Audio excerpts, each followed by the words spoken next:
Good morning, Texas Melee. We're here, and we're here at DreamHack Dallas. Top 8 happening today. How we doing, y'all? I'm good. Yeah. I hope everyone out there is good. I know. We got a lot of good Melee coming up. It's been a big weekend, I feel like. Yeah. We've had, tipped off going on over in Georgia, but we've got a nice little top 8 cooked up here for you. We've got our top 8 contestants happening. And we've got first seed Hungrybox, of course. Fourth seed Bungo. Second seed STJ. Third seed Bobby and Ballz. Big controversy. Big controversy. Technically, H-Box is second seed. Even though if you look everywhere at bracket except projected, he looks like he's actually in first. Yeah. And really, that doesn't matter. He's still seeded to get grands and is in all the spots. Yeah, like I was he going to still say. plays fourth seed in winter semis. So he's first seed. Yeah. But, For some reason, StarGG just says he's second. Yeah, he just got to be really mad about it. That's curious. But we'll see how it goes. I'm interested to see how everything shakes out from semis. I know we have TZD and Umber in losers as well, and then AbsentMinded and Fitzy coming in. So a lot of DFW, a lot of Texas happening as well. Hungrybox really the only non-Texas player now. Yeah. And I mean, a lot of people, if you're, I'm guaranteed this early in the morning. It's like, what? It's now like 1:30 in New York. If you're in New York and you're watching, it's 12:30. Like, I know 12:30. Fitzy. Yeah. Oh, really?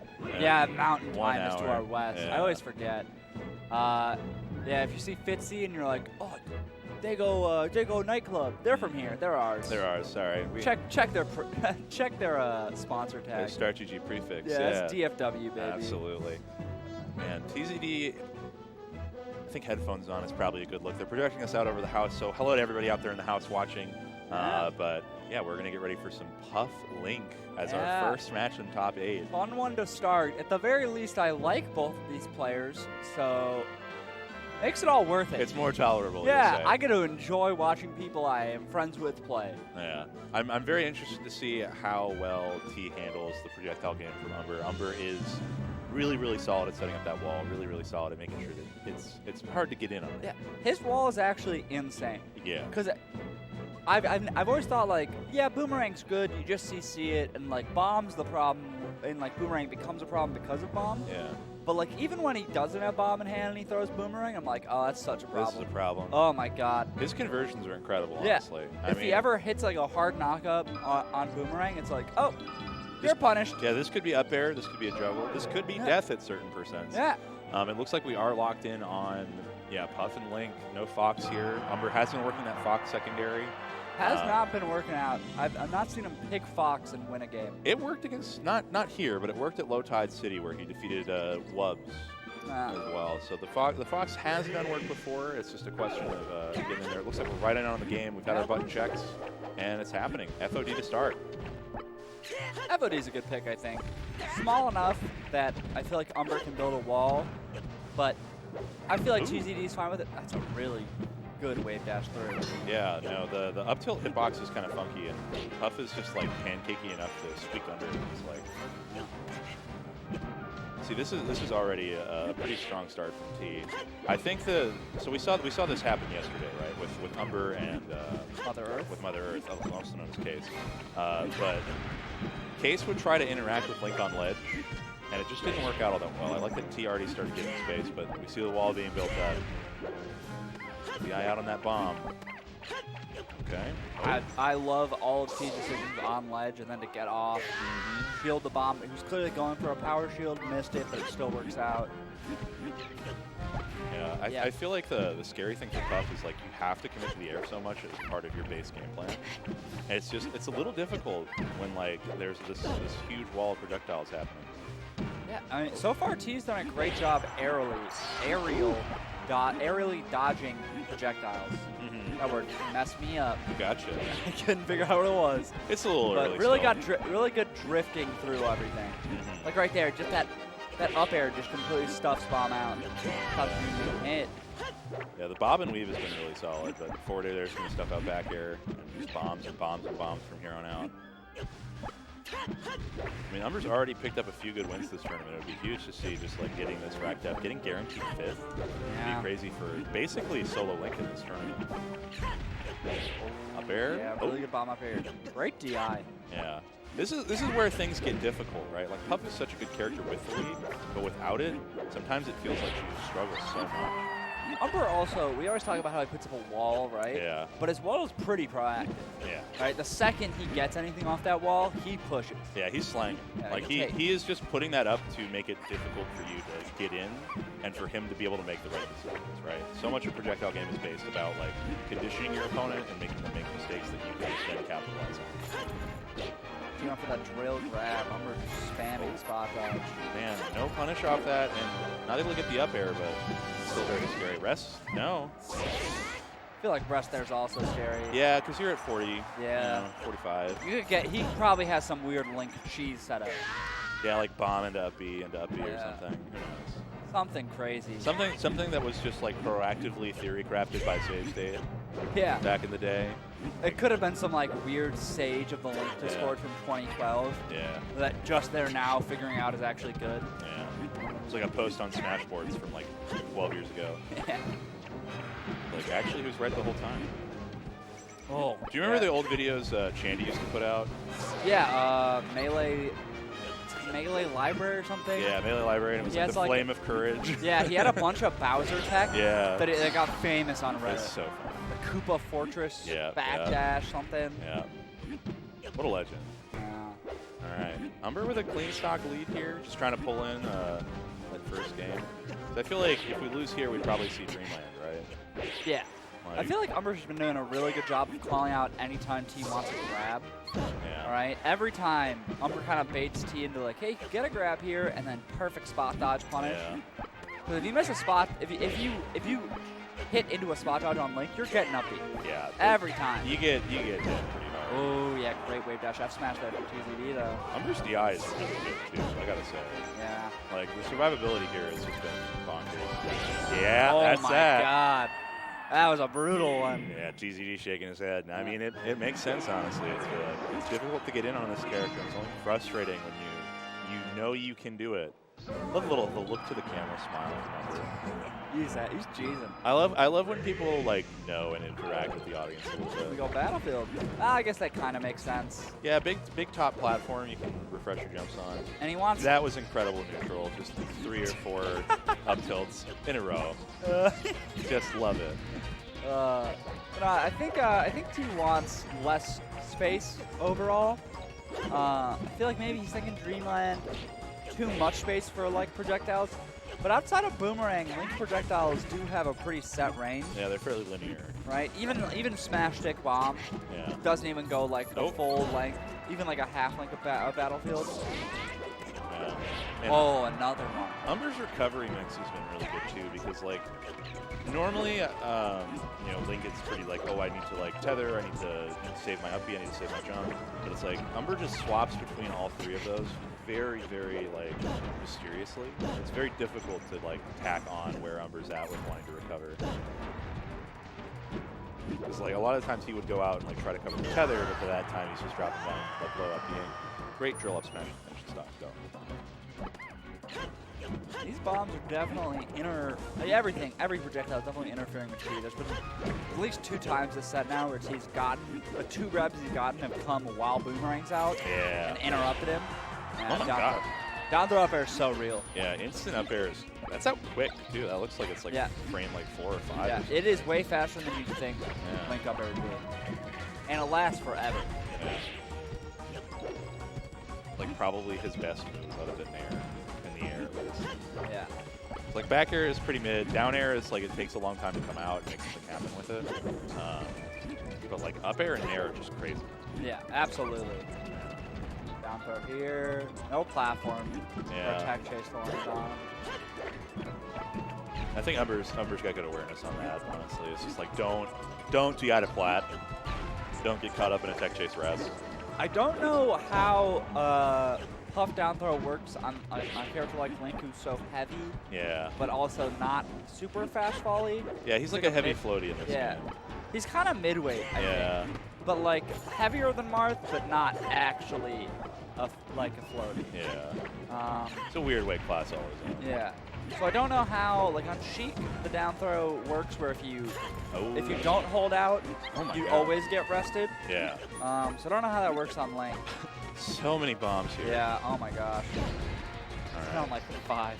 Yeah. Okay. Oh, great reverse bear. Yeah, that's a great catch. 10%. I mean, we haven't seen a single rest this whole set so far, and I feel like there's been like a few opportunities where normally we'd see TZD like rip it, right? Like, yeah, so no rest off that. But it's like off of like shielded down smash or even CC'd down smash. It kind of felt like there's been some times where like T would rip that normally on like a character like Sheik. Like we saw, I think, a wave dash in like Sheik down smash hit. That was crazy. That 80 after the hit? Yeah. Oh my god. Yep. Well, Link down air is insane. Yeah. It's such a strong move. Yeah, I'm used to playing a game where it's like one of the more reliable kill setups, and I'm still surprised it's this good in Melee, even without like the lead-ins to it. Okay, good zoning back airs. Oh man. Yeah, trying to catch that nair coming down is so hard. Yeah. Because he has two good moves coming down. He has Dare, which is slow to come out, but if you're below him, you're never beating that move. And you trade with it so often, too. It's crazy how often you trade. Yeah. Like, it's big, it lasts forever, and the strong part lasts forever. It's the crazy part. Like, it's all dangerous all the time. It's CC. Oh! That nair through. I'm amazed that he didn't rest that. I mean, but it's so scary to rip it, too. Yeah, I think Umber was also in the air. Yeah. So I think when he landed, he would have had time to react. Okay. Be working side flat. Up air. Yeah, I liked him working side plat there because Umber had a bomb in his hand, but the second Umber can throw a bomb, he can immediately pull a bomb too at that distance. Yeah. So it kind of leads to nothing. Yeah, it's this difficult situation where like Umber has. Oh! Oh my goodness. I mean, this is almost a 5-minute game. Yeah. It's a tense one though. Yeah. Oh, wait. He is definitely one hit away from dying. Yeah, this is. Oh, yeah, that's it. Yeah, just barely. Yeah. T bringing the conch up in frustration. Yeah, I can see he's upset. I mean, it's these constant situations where it's like he's just a little bit off. I feel like. Yeah. Like he's on a lot of things. His spacing is good. His punish has been pretty good for what he can get away with it against a character like Link. But it's like when it comes to closing stocks, it's been a real issue. Like making an F smash there is risky. We go to Dreamland. I feel like down throw might not be the maybe up throw's just bad. Up throw launches them too high because Link is so right? Yeah, that does make sense. But like, there's nothing you can really get a true follow up off of. I'm liking this though. I like giving that space there. And then here, try to shark it. Nah, no reverse though, but still good damage. Yeah, 110 to 39. I mean, this is. Oh man, and again another. These F smashes, man. He did a great job of like spacing around the full hop nair, double jump right before you land nair. Yeah. Would call it that back air. Good spacing here. Cross up, reverse. I like to see it. Just goes a little too high. Again. Single stall there to grab ledge without risk. Nice. I just feel like it's like T waits the appropriate amount of time to like beat two of the beats that Umber is throwing out, like two of like the bombs, the boomerangs, like whatever he's got. But then Umber just has like another layer on top that T isn't accounting for, and it just he'll wait it out nicely enough, and then it just won't finish. Because Umber will just like catch with up tilt or catch with an up air. Really, really quite difficult. I feel like T could go farther out. Yeah. On these edge guards. I mean, it's scary to interact with a character you're not as confident against, right? Back throw? That was a big weight. That was a big weight. And just getting clipped off ledge, having a tough time closing. And I mean, Link is heavy. Some real longevity right here. Starting to bank on spot dodges after these downers, I think. Bear doesn't kill at corner at 180. It's crazy. Oh my I mean, it's got to be stale too, right? Yeah, 100%, but still. And he just isn't getting out there to punish. No tether though. You only get it when you get grounded. A little SD there. Kind of saves that stock for TZD. Yeah, but still damage climbing here, back airs. No boomerang hits. Press to pound through. God. Yeah. That doesn't work. Yeah, because the bombs have health, right? Yeah. So they have like a certain amount of health, and you have to basically break them. So you can hit them with a hitbox without clanking and not making them pop, but then they hit your body anyway, and then they pop. Projectiles get treated weirdly in this game. Oh, big damage. Yeah, this is where I think TZD's been thriving most. It's just like keeping Umber in the corner. If he can find that situation more often, he's going to be able to make the most of these stocks. But it's just like beating out in the center has been really tough. Beating the wall has been really tough. Those F smashes. Yeah, the F smashes. Shield up beat every time. Just the bane of his existence. Really does need to hit a rest soon. Yeah, there hasn't been one all set, and there's been all these opportunities where like there's these big impact moves like up Bs or that would have been. Oh, still finds it even without. That's man. No CTX tag. The UMBR tag. Yobi? I don't know. Yeah, I don't know either. There's so many people in Draco. Yeah. How can I know? I gotta respect how much they came for each other though. They love their crew. Small scenes like that. Yeah. They just bond. You got it. Oh my gosh. Okay, and just this lead is at a rate that is looking unsustainable, honestly. Knockdown here. Tournament winner's gonna get him up and over though. Up tilt. Yeah. I mean, this is definitely a weird matchup for Puff. Oh, yeah. Just not been able to shark those. He got like 2 the whole set. Up there? Must have been a misinput. Yeah. There you go. Catch the tournament winner. Catch the boomerang throw. That back air kills. This is big. I mean, this is worth stock trading at this point, I feel like. 100%. I feel like so every Puff has like a risk reward like measurement machine in their brain. That would have been the See, that's what I'm talking about. That timing's got to be pretty tight though. I think if you CC'd it at a lower percent, you could do it, but at a high percent shielding out of it, like you have to do the drop shield animation, you can jump out of it. Yeah. Oh, thought that bomb was gonna get an issue. Not gonna kill. That's so close though. Yeah, this is like up airs, this is down airs, this is bombing anything. We see him DIing full out on the bombs, so. Oh, good power shield. Grab. I would genuinely, I get he's having trouble. There's some times where he can definitely do it. A nice tomahawk to get something. Yeah. Like tomahawk up tilt would really help you here. Yeah, T doesn't really tomahawk. It's like part of the mix-up tree that doesn't really get employed. Like shielding against TZD is pretty potent. Oh, just barely. So unfortunate. Bomb blows up. Nair. Nice. Oh, finally an F smash connects. Oh, the Nair out though. Yeah, the Nair. Another F smash. Yes. Okay. Yes. This is so even. I mean, very, very possible to start the reverse 3-0 here, but it's. But like another 30% really in kill range of like something weird. No. He's been killed this low before. Yeah, on like Battlefield though. I feel like you at least live to like 100, 130 here. It's just going to be getting in right now. That's going to be really hard because you know Umber's looking for it. All right, 10%. Where you got to start capitalizing on rest. Do it for Mary, T. Do it for Mary. Do it for Mary. We'll see. But Umber unrelenting, keeping that wall pressure up, keeping it safe under platform. Almost had that Z catch. Okay. A weak Nair. This is intense. Oh, I feel like it's just those risky overextensions that have been really curtailing T's ability to like finish out stocks. He's really not able to like find the openings. Yeah. He's kind of playing. Oh, that was so close. Great dash back. We get our grab here. Oh, no, he's living. So close. Okay.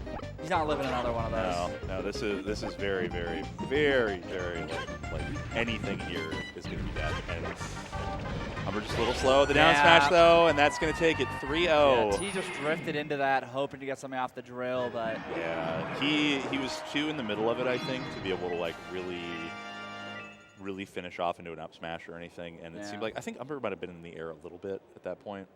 Because like when you puff, Umber wasn't there. Yeah, when you puff drill an opponent in the air, they're actionable before you because you're still in your animation, and then in your L cancel lag, they're getting out of their hit lag as soon as they hit the ground. Yeah. So it's like they're able to get out of hit stun like that. Yeah. Same way with Fox drill too. Yep, jumping into multi-hit moves. Really powerful. Pretty busted, honestly. So that is going to be Umber advancing for a guaranteed 5th. Yeah, playing. He's going to fight the loser of, I want to say, SCJ Bobby. Okay. Which is going to be pretty tough draw.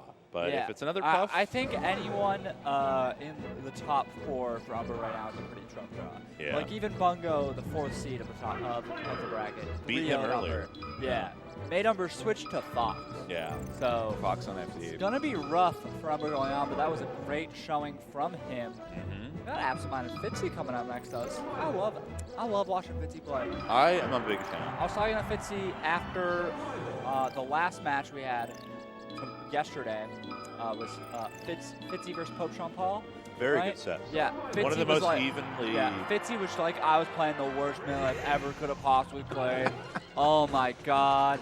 They were just Johnning. I love like Doomer mindset stuff so much, where it's just like no fun melee. I won. Just hatred. I won, but I sucked while I won. To be fair, they also were like, yeah, he was playing bad too. Yeah. I'm like, okay. All right. It's fun. It's fun. I don't know if Fitzy has a lot of Ices practice. I know Fitzy got to here earlier today. To warm up with Rolf Gray at TFW, Ice Climbers, good friends with AbsentMinded as well. Yeah, Rolf, just a lovable guy. Everyone likes that. Rolf Gray's great. Yeah. Rolf Gray just like shows up consistently to like every event I run, and I'm just like, it's good to see you, bud. He likes PM. Yeah. He just hates characters. That's the melee player problem for sure. When it comes to that game, it's definitely the melee player problem. Same for all of us, but what is it? I think Fitzy, I don't know if Fitzy gets a lot of practice with this in New York. I don't know if there's any like good ice climbers, but Fitzy's an online gamer. Yeah, I'm sure that Fitzy isn't the type to quit out on ices. Like, might quit out on like a Dr. Mario.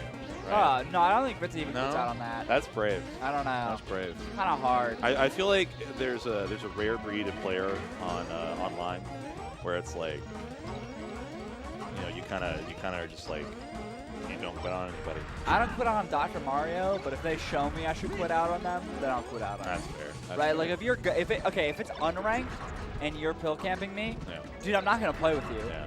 If it's ranked, whatever.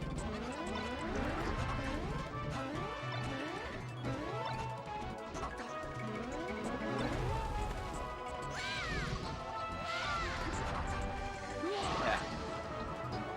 But I don't know. It's kind of rough. Yeah. Definitely, I feel like the field is so much more open for niche practice, right? Like it used to be, you had to like go out and get your ass whooped by just like whatever random middle tier, low tier player was out there. Yeah. Until you understood. And sometimes there was just none around it. Yeah. And you were just like, you go out to a big tournament out of state, and you're like, gotta play a Pikachu. Yep. Never played this before. No idea what I'm doing. I swear I went through like the first 2 years of Melee having not played a single set versus Ice Climbers. Yeah. Like that's at all. crazy in Texas too. Yeah, well, I mean, you stayed in Fort Worth for like the first 2 years. We did not. Okay, so one of my good friends is an Ices. Yeah. He would just never pick Ices versus me. Incredible. He would just always. He was just so much better than me. And then my next best practice was Apps. Oh my god, that is such a strong start, and Fitzy nodding along. That is the Fitzy going. Yeah. Whenever they start bobbing their head like there's a little beat playing. No, there's definitely a beat playing. Yeah. Fitzy is definitely listening to like MF Doom or something. That's raw. Love that. Fitzy always has music going on. Fitzy went to New York, started listening to MF Doom. Probably got a pair of Timbs. Who knows? They do have a pair of Timbs. Oh, they do have a pair of Timbs. You're called. That's Fitzy's incredible. whole life out. I mean, you gotta call red. Handoff coming out. Yeah. Yeah. Ooh, early percent mix-up too. But kill, but good this edge guard could end it. Nah. Yeah, great recovery there. Straight to the lead. Straight to the platform. Yeah. I love the drop shines for platform here too. Like Fitzy's always been big on game plan, right? Very big on like cultivating a strong understanding of like what are the really good things to do in a matchup. Jump shine is crazy in this matchup. It is like 100%. one of the safest moves in the game, just like at your disposal, and like you can jump out of it either way. Great separation there as well. Fitzy playing amazing right now. Yeah. One of the first times I ever saw shield drop shine on an Ices when you're on platform above was Dakpo. Yeah. That Dakpo friend I was talking that. about earlier literally couldn't take more than a stock off Dakpo, and he's like, every time I went to platform, I had nothing. He had nothing. He'd just shine the top of me, I had to shield, and I'd be stuck. Like, that's brutal. It's such a good move. Great pressure, Fitzy though. Yeah. Really loving the target switching too. Yeah. Like most people like have a like single-minded understanding of like I have to go for Nana, I have to go for Nana, I have to go for Nana. But like very, very solid here just to like break that up every now and again by just cutting Popo off at the pass. Okay. such a good like AbsentMinded set up for that exact distance and just ripped the down smash a little too late. Yeah. Dash attack back here, gonna set up for an edge guard. Okay, yeah. Yeah, AbsentMinded's gonna close this one out. They should. They grab should. ledge, Yeah. Still, your Sopo here with 87%. This is basically your stock stock. Yeah. You're just treating this as like a. Anything here is extra credit. I'd like to break CC%, please. Ooh. I won't, but Yeah. 9 is 9, you know? 9 is 9. Yeah, coming up here. Going for more desyncs. And Yeah, I feel like, perfect call out there, too. wow, that's just a dead Yeah, Fitzy's- AbsentMinded desynced themselves for a Yeah. Blizzard, too, and got completely called out. Yeah, Fitzy is so efficient at killing it. I feel like it's pretty simple as Fox once you understand it. But like a lot of people get stuck on her like weird little patterns that she has and like where she jumps. Love the run past down smash. CC down smash. You got your boiled shrimp, coconut shrimp. AbsentMinded Sopo is pretty good, though. Oh yeah. I don't know if it's gonna do good at, around 80-something%. Yeah. Oh, no, it's. Oh, good SDI. Even if they take this one, it's now too far gone, and they're not going to take this one. Yeah, this is a Hold back ledge, air. yeah. Yeah. Just grab ledge and call it a day here. Absolutely. Yep. That was a really rough start for them too. 'Cause they had that like first. Instant stock gone off like. Nano was still in hit stun. They ripped the squall, hoping they could grab Yeah. him, and they were just down off the stage. I feel like B reverse up B is safer there probably. Yeah, I don't know if it really. Yeah, just so you could live. I think AbsentMinded really did just think, man, it's safe, I'm fine. Yeah, like I'm going to get. Yeah, they literally had been playing Melee on stage for like less than 7 seconds at that point, so they probably weren't all there. Oh, we gotta re-grab off the down air, off the down air again. STI's not good enough here. Yeah, which is crazy considering. Yeah, I feel like so many newer age players just don't STI down throw down air. Yeah, they just don't know the It's handoff literally stuff. the thing that like when Mango wasn't doing it, people were bullying Mango. People were screaming about it. Yeah. That was a really, really strong first stock. The counterplay just wasn't there from Fitzy though. So I always feel like there's this interesting phenomenon with Melee players in particular where because our game is so interactive on the defensive front, like people will look at a combo that like in any other game would be just like a bread and butter and be like, well, they were holding it the whole time, right? Or like they got caught by your DI mix-up. Oh, there man. was some STI there, but it's not enough. Oh, no. I don't even know. Do you think they know? Do you think they're aware? They have to be. They have to be aware. They have to be. And if they're not, like, are we just like bad at preserving ideas? I mean, like, are we just bad as a community at this? This is like what's a good? I'm trying to think of a good analogy for this. This is basically like we advanced so far that we didn't have to worry about waddle anymore. Yeah. That people just were like, okay, we're down. We don't have to think about this anymore. Yeah, we'll just let Ices do all this funny stuff. Well, I feel like all the turbo wobblers died out, right? Like all the. To be fair, not all the turbo wobblers died out. Some of them evolved. Right here. Which is good. AbsentMinded evolved. was a turbo wobbler. Yeah. AbsentMinded notably got wobbling banned at a local in Denton, Texas. That's crazy. To the point where like Oklahoma is making fun of us because this 10-man local banned wobbling. That's so funny. Right? Like, this is that DI on that too. That's death. Yeah. Fitzy, we talk about game plan. You have to have a game plan that doesn't just involve platforms because this stage in particular is going to eat you alive as a Fox if you're not prepared. And that is so much damage. Also, if you ever, to be fair, I think going back to pre-wobbling to watch stuff is kind of bad. Yeah. But even then, if you want a game plan, like, go back to watch SFOP Bananas from like 2018 at a random Monday Night Melee. That was You'll still see the perfect game plan. Textbook stuff back in the day. This should be hell yeah. At least getting some extra damage in here. Yeah, the dash your back momentum dash is isn't. so important. You can still get some momentum for game 3. Ooh. But this one's pretty over. I feel like one more grab is just gonna end it again. Oh yeah, it's Jover. We're here at the ledge. Yeah. Oh, missed the drop. handoff. Was high. Yeah, fade back. There's no. Fitzy's whole recovery game plan was to mix up platforms or threaten platform mix-ups on Firefox, so on FD it's not going to work out too well. Sweep the leg. Going on to game 3. I mean, getting FD out of the way early in the set is always nice. I feel like losing game 1 to Ice Climbers and having to have game 3 be FD feels like much more awful. Because like you get the worst stage out of the way here, and you go to Dreamland and you camp the living hell out of them. You just get percent now. You just get platforms. You were having so little fun last game, but now you have platforms again. You're just having a great time. Ices are so weird to Shark sometimes because like down air is so present. Yeah, it is a move that looks terrible. Yeah, like, but is real. Yeah, it's pretty solid. This should be death here. Yeah. But cuts it off early actually. Could still get the Still edge guard, gets but it. it's still alive. Yeah. Might have been Two active frames on that move. It's great. One per climber. One per climber. Every time they hit it, it looks so basic. Yeah. It's well timed. Okay. Trying to get in here. I feel like we've had two matchups where it's very much like there's one player that's building up the wall, and then there's the other player that's just like working their way in ever so slowly. Like, I don't really know how good D-Syncs are in this matchup sometimes, because I feel like it's just opportunities for your Nana to get blown up, right? Yeah, so I think that's just different. Different styles. Yeah. Yeah. So if you like watch Bananas, even like what he played for a while after post wobbling. He still played. He still didn't really desync. Yeah. Ever. Yeah, he just never desync. Yeah. But like if you watch Slug, he does great desync. Yeah, Slug's a right, desync but lord. he still good at plays too. that defensive game plan. Yeah. And normally AbsentMinded desyncs a lot and doesn't get super punished for it. Like Bobby will punish them a lot, right? Oh, yeah, another no DI, no SDI. Oh no, Banana's getting lost. Yeah, and the shine gets Fitzy out. Get that girl on map. Okay. Deep shine attempt. Ooh, what a... I'm amazed that ledge dash got them past that. Grab. AbsentMinded kind of cutting things off early still. I don't know. Yeah, I feel like when you're at 120, yeah. you either have to like the down throw down air. It's much easier to SDI at this point. Yeah. To get out. Because you only get the 3 pummels, right? Yeah.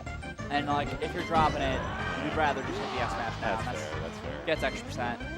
Full stock lead here for AbsentMinded. Yeah, big damage on Nana though. I mean, if Fitzy can close Nana's stock out, this is pretty big. Fitzy hasn't been doing a great job of killing Nana this game. Not this game, no. I think the FD game. Oh no. Yeah, that's just death. Oh no. Ah, that's brutal. Taunt comes out. You ever see someone plead in the player cam? Yeah, right there, Yeah, right now with Fitzy. Yeah. Kind of like face tilted down to the side. This is where you've reached the bargaining stage. Oh no, of grief. this is. Yeah, this is the bargaining gets stage out, of grief. but jumps into the blizzard. What an angle. Yeah. All right, really has to ratchet it in here. I mean, we saw. That's Nana dead. This should be a close. Oh no! Oh, she's still hanging out. Oh my gosh, she was out there for so long. Yeah, she's hanging out.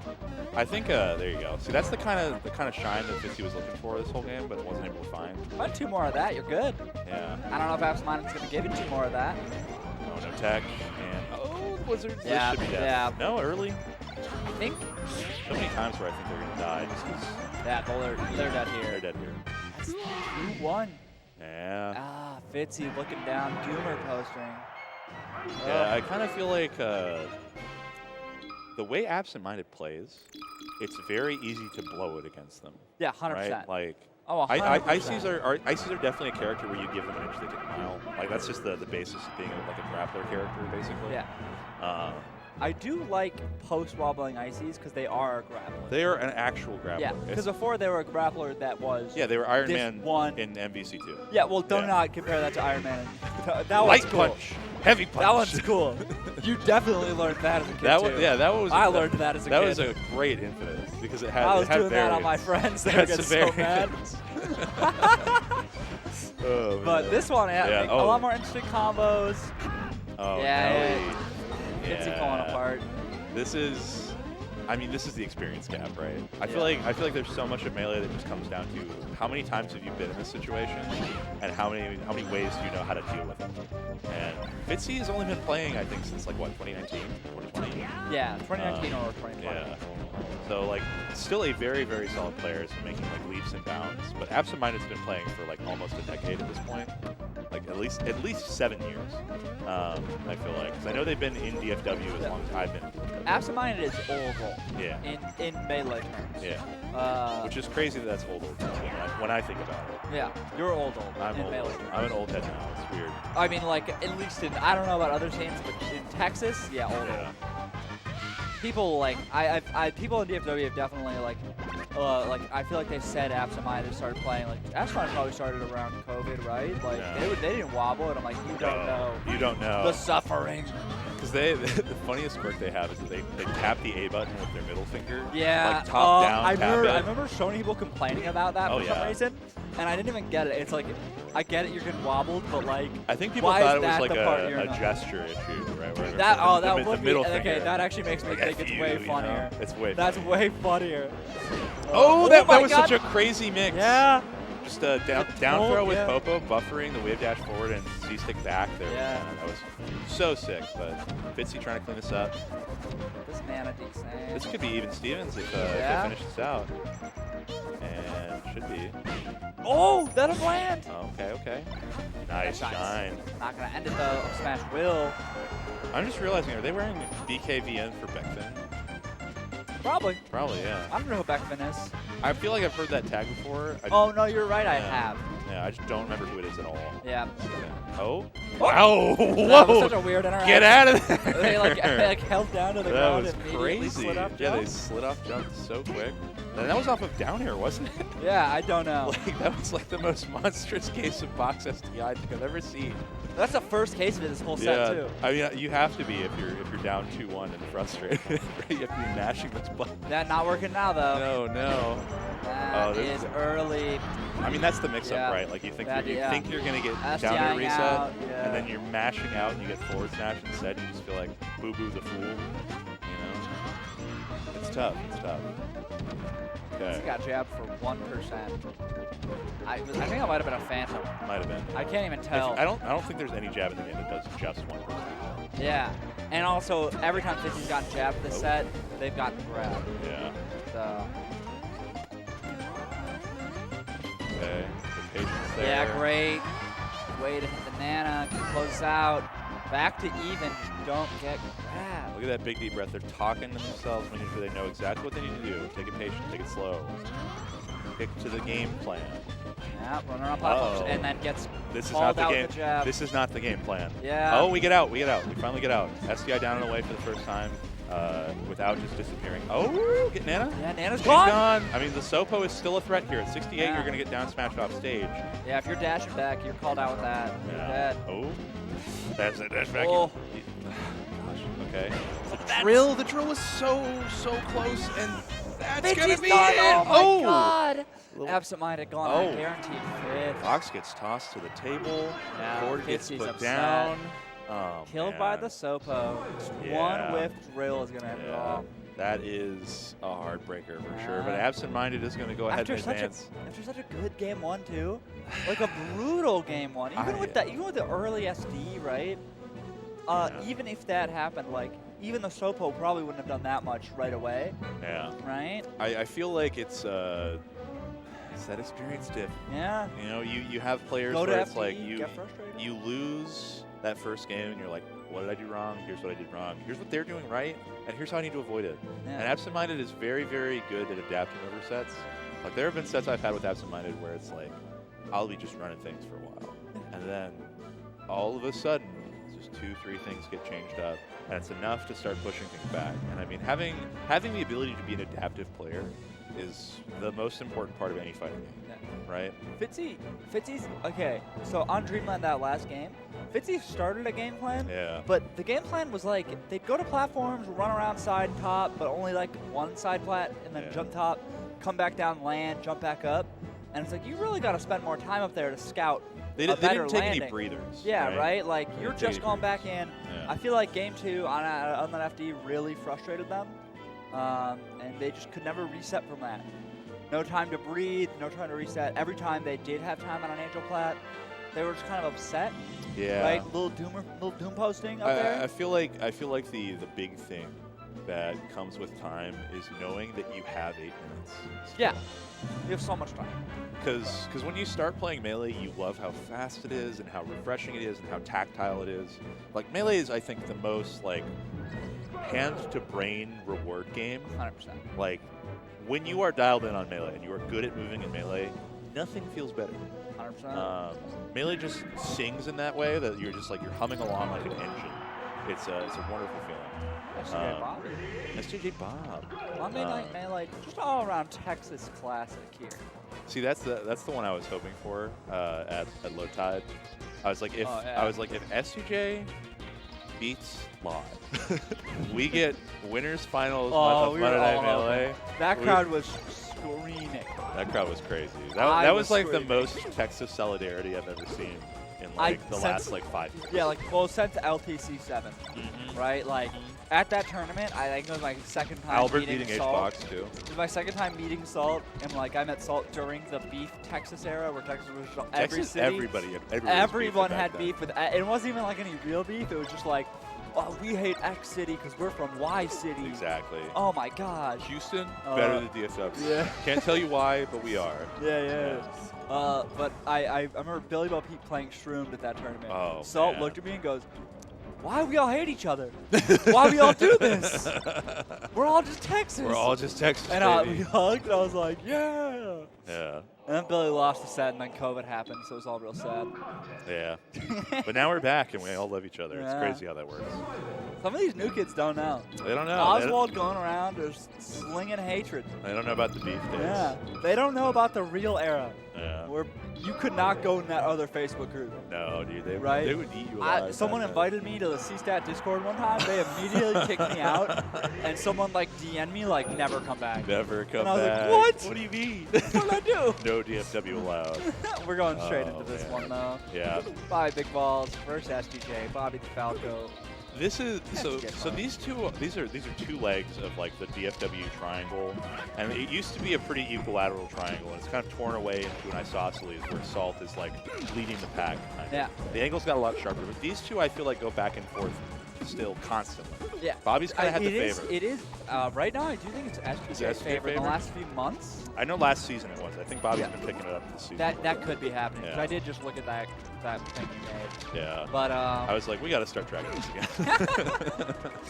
But yeah, they have been going, especially before Salt got here. This was just the rivalry. Yeah. This was it. Nuts. Yep, and that's a classic too. Bobby, especially at Eminem, honestly. Yeah, Bobby does be pressing the B button quite a bit, which makes sense. Yeah, didn't he throw a game in doubles on Friday that way? Yeah. Like directly. Just tossed it. Ooh, yep. Yeah. Second hit up air only too there. I love it. I love when he hits stuff like that. It looks like it should not be possible. Yeah. I mean, Bobby and Magi, just Southern Falcos these days are so sick. Yeah. They're absolutely the two coolest Falcos. They are. I think when Mango's not good. When Mango's not good, yeah. I'm not going to put it out there. We're not going to count. Because when Mango's good, he's done. Also, he's Southern. He's SoCal. He is SoCal. Yeah, he's in the triangle. There's a triangle of Southern Falcons. This is the light triad. Oh man. Okay. Some dares here. Trying to just get a knockdown here. Uh-oh. Bobby not shooting a lot of lasers yet. Yeah. He can really shoot a lot of lasers. That's dead. That was a crazy good down smash. I love when SDJ just kind of like holds down into the side where he just goes straight diagonally down like a rocket ship. Yeah. Just a beaming stage hazard coming in. Just ready to catch any space he He just goes straight to that Firefox or Firebird. Yeah. Or straight to any of them. Uh-oh. All right, good spot dodge there from Bob. Starting to shoot some lasers. All right. Yeah, we're finally getting there. I mean, we need to set some tempo so Bobby can slow down. That was a great slide off too. Bobby, I think was like actually like one of the first to really start implementing like a super proactive slide off defense. Yeah. And like making counter hits off of it. Like slide off shine is like the Bobby in my head.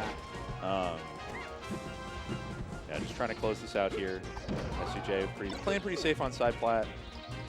There was definitely an era where Bobby's only defense was shield drop shine. Oh yeah. Right, like he would not do shield drop anything else. No. He would shield drop shine you because he could hit shine bear off that. Yeah. Guaranteed, he didn't care. Yeah, it's been so cool seeing like how much our players have grown.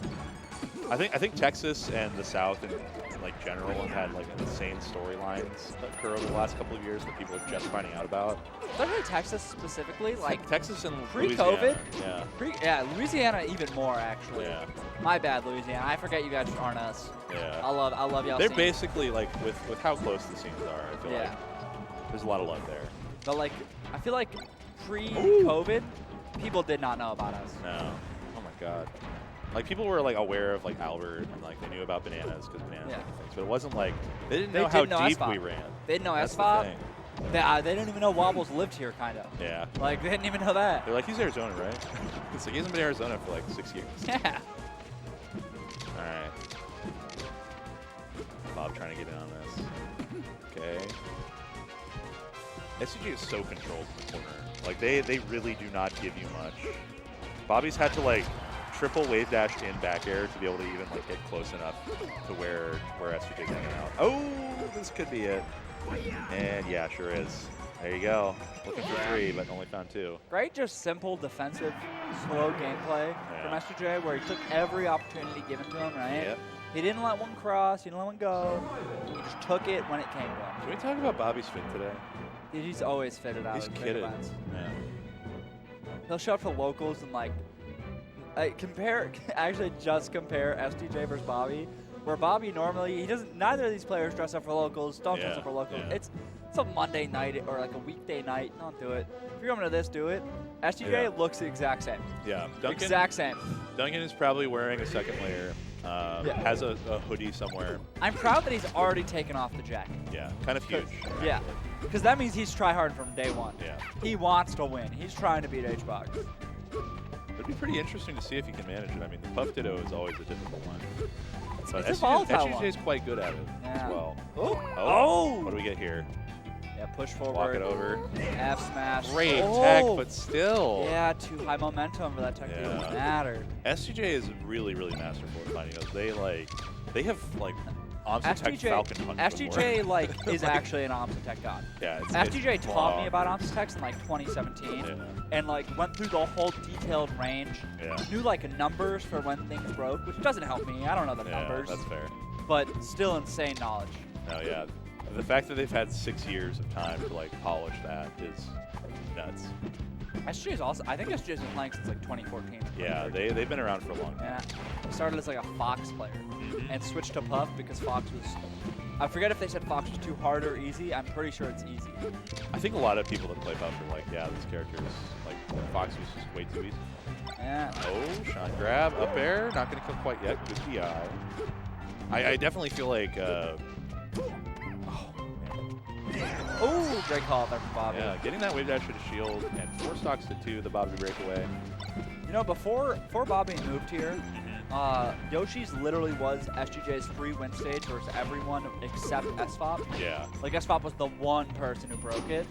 And since SFOP doesn't come around as much anymore. Yeah. Shout out SFOP at tipped off this weekend. Hope my Mance does well. Yeah. Oh, what a tech! Died. Oh. Bobby was dead like 3 times. Yeah. Like the side B would not have hit the ledge either. Yeah, so the air dodge was yeah, dead, and he still gets hit. Yeah. Oh, great CC there. Okay. Just moving so well off these platforms. I mean, Falco on these side plats is just crazy. Look at these perfect wave dashes too. Hypermobile. Oh my god. Just the rising down air to cover movement out of shield and then catching the shield DI with the nair poke. Can we talk about that? That was actually so smart. Oh my god. The nair coming out. Oh, that was so sneaky. All right, getting such good damage here. Insane damage. Yeah. This is different players between game 1 and game 2. I mean, this is crazy. These two's entire set, all their sets, stages decide so much early on. Important. And then like the later set stages are pretty even, but their early stages. Well, it's like you get your strongest counter picks out of the way first, right? Yeah, and but theirs are like way bigger spikes. Yeah. A lot of players, like their big spikes are still kind of relatively not that. Their spikes are huge. Man, I just got the Khalid jug. Got the gallon.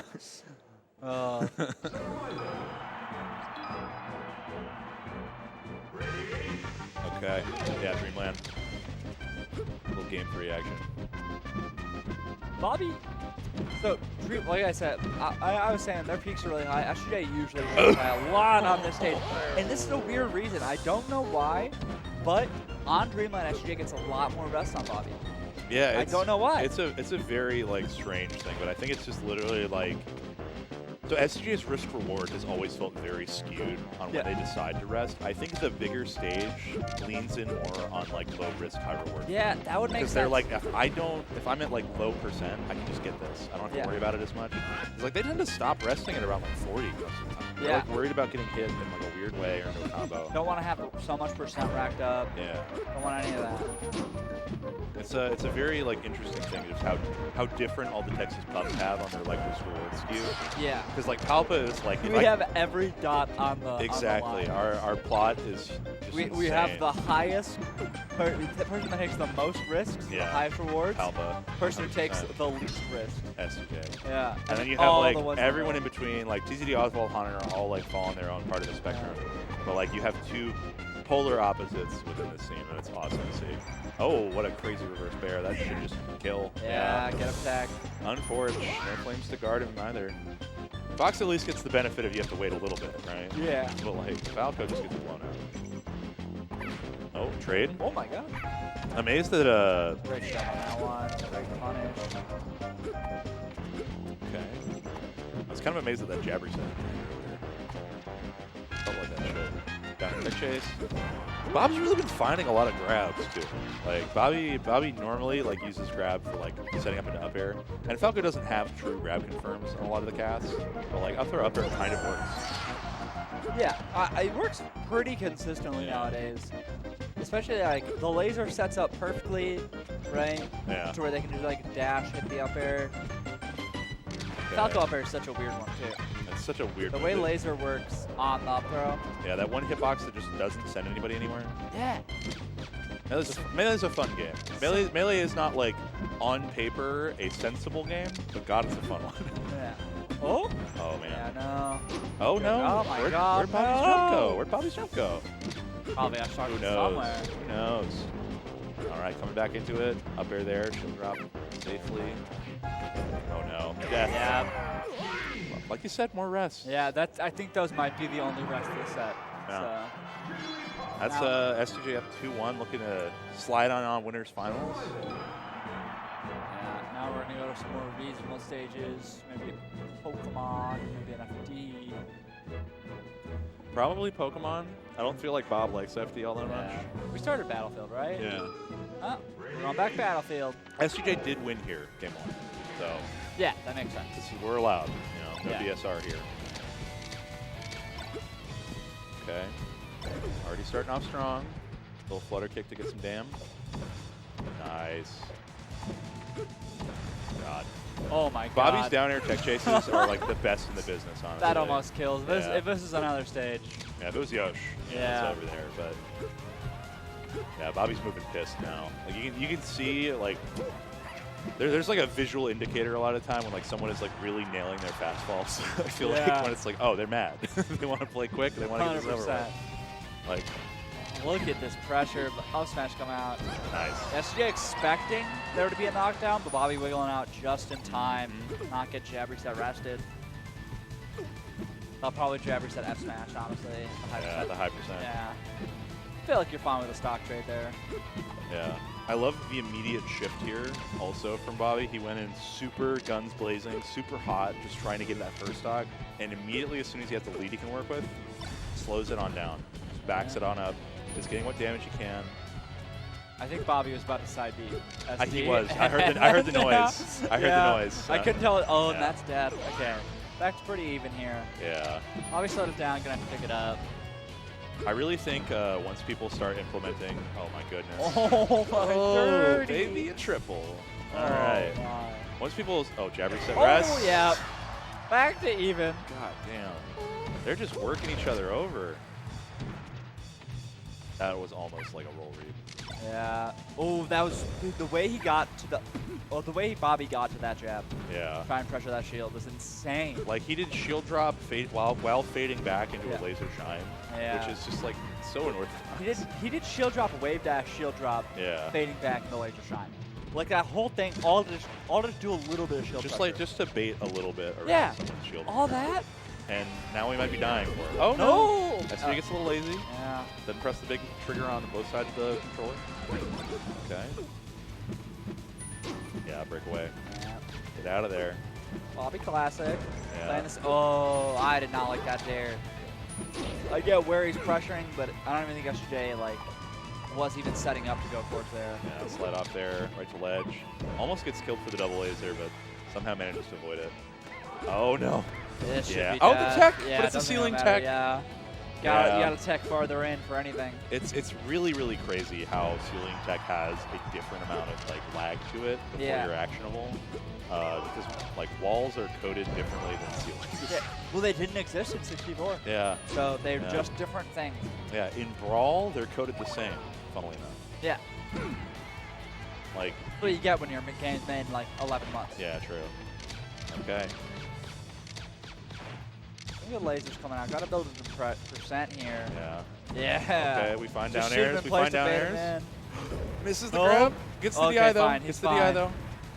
That was so scary. Trying to smash out a shield. Yeah. Oh. Jesus. The roll. That was the roll, man. Dude, Bobby rolls. Like he's been cutting down on it, right? He's been cutting down on it like it's the Atkins diet, but like less rolls. All right. SJ is so close to death right now. Yeah, this is like one good back air, one good shine. Yeah. Oh God. Oh. Yeah, if SJ gets a grab, I think it might be over. No up to rest right now though, right? Maybe. I mean. Yeah, I don't know the percent on that. You don't get up throw rest here. You might get down throw to platform, but I think Bobby would. Bobby's got the SDI. Bobby's got it. We'll probably hit a slide off of it, maybe, but this is like clawing back right now because Bobby's percent been pretty steady, but it's like anything that SJ gets here is huge. Yeah. Okay, the trade. Yeah, we're going to a game 5. Oh my God. Oh, what a banger of a set so far. That was such a slog to get us here because like both of them were like, I really don't want to get a stray hit. Like, if I get hit at all, it's over. Yeah, the spacing there, they're both basically in the corner. Yeah. Bobby's just right out of range of Duncan. Everything on the line. They were playing so passive there. So good. I mean, you really have to at a high level. It's like making safe entries into other people's space, like being able to really just push in can be so dangerous against good players. Yeah. So you have to maintain a proper bubble, if you will. Yeah. Yeah. He's here. We'll talk about it later. He's here. We'll talk about bubble theory later, folks. All right. Big deep breaths. I mean, we've already been to Dreamland. Bobby's taking some time. He's got his hands off Falco right now, just to be able to take a little bit of a breather.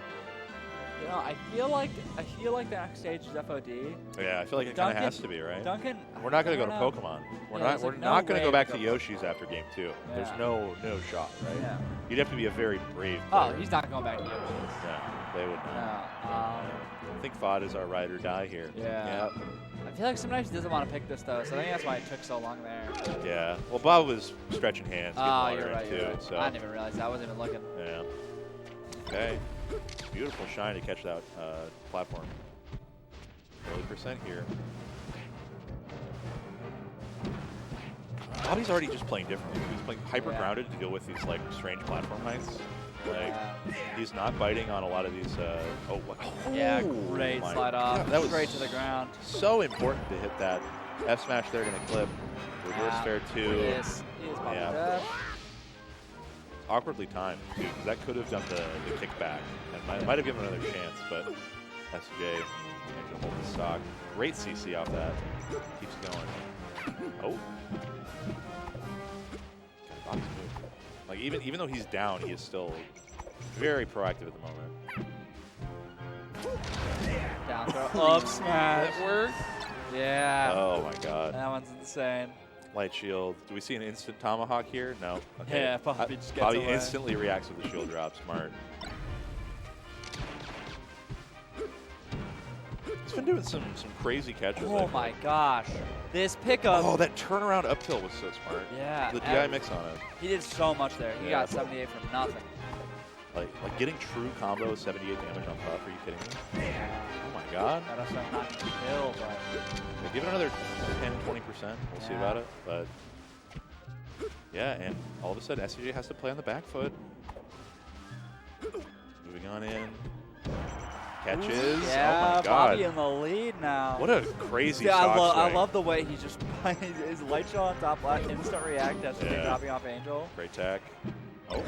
Trying to shield there. Oh, no big damage from the fair and gets caught with back throw. Yeah. Yeah, straight in's not going to work there. I mean, that was a weird one because it's like you go higher and it's reactable. Yeah. So he was in a great position where it's like getting that kind of back air would have been really hard for SCJ, but the angle was just not there. Oh, Oh my down air gosh. again. She's low, but she can make it back. It's still Jigglypuff. Yeah, he's got. Oh, yeah. Oh my Nice. God! What insane coverage and a full stock lead here. He's making such good decisions right now. I feel like SCJ is just struggling to get up on like the board in a meaningful fashion. Like SCJ in neutral has been just having a hard time dealing with like Bobby's catches. Like he's literally shining SCJ out of landing. And there's just, zero chance of a rest too, so as long as Bobby plays safe, SCJ's got to get something big here, but that's it. Wow! Bobby going on to grand finals, not winners finals. My brain broke. Yeah. I think he's. Oh my God, he just that game 5 was insane. Yeah, he clutching back game 4 there, and being able to move into game 5 so dominantly is just nuts. That is that took a lot of mental effort, I'm sure. Especially after game 2 and 3. Yeah. Like sorry, game 1 and 3. Yeah. Oh my game, God. Game 3. I don't know was why tough. this whole set I thought Bobby won game 1. I don't know why. The way he came out swinging game 2 probably. Yeah, I think he rewrote your brain. propagandaed me. Yeah. So that's some gaslighting gameplay right there. Yeah, he does that to me sometimes. He does. I mean, you just get caught up in the Bobby fever. Yeah, I do. It's I tough. love Bobby Big Balls. We got Hbox Bungo. Yeah, this should be good. It's going to be quite possibly one-sided. I On think Bungo's it is- side, it am is- I right, people? Yeah. I think this has the highest possibility of being one-sided out of this is whole tournament. This is first seed versus 4th seed. Yes. I know Hbox has played a lot of Melee this weekend. Yeah, in the play versus the pros. Yeah, so he's not only done all of his pools matches, he's done all of his top 24 matches. He's done on both days, I think, like 3-hour shifts on that pyramid thing. Yeah. So they've got this thing where it's like you can go up and you can play against a pro player, where it's like they have it for League Legends, they have it for, that's the main stage? Yeah. Oh, well, they have a pyramid thing. And you can play like Rocket League, League of Legends, and Hbox is the Smash guy. So they've got Rod. They also have Street Fighter Day. They have Punk up there. Oh, they have Punk up there too, they have right. Punk up there today. Yeah. Yeah, they have a bunch of that. So he's just been spamming them. Apparently, he also lost a 2v1 yesterday to Jogo and Sethi Buns. I mean, those are both pretty like solid mid-level players. Yeah. And like everyone gets 4 stocks for that. Yeah. But it's like 8 stocks versus 4 of like 2 like mid-level DFW players. Yeah. Like Jogo is like. I feel like they're expecting people to come up. Yeah. Like, you're facing a pro, and they pick up the game controller for the first time since they're 10. You know. Yeah. 2v1s are definitely a high order, I feel like, for anyone. Yeah. And like with 8 stocks to 4, like a 2v1 with like 3 stocks to 1 is harder. Yeah. But like, it's a real doubling.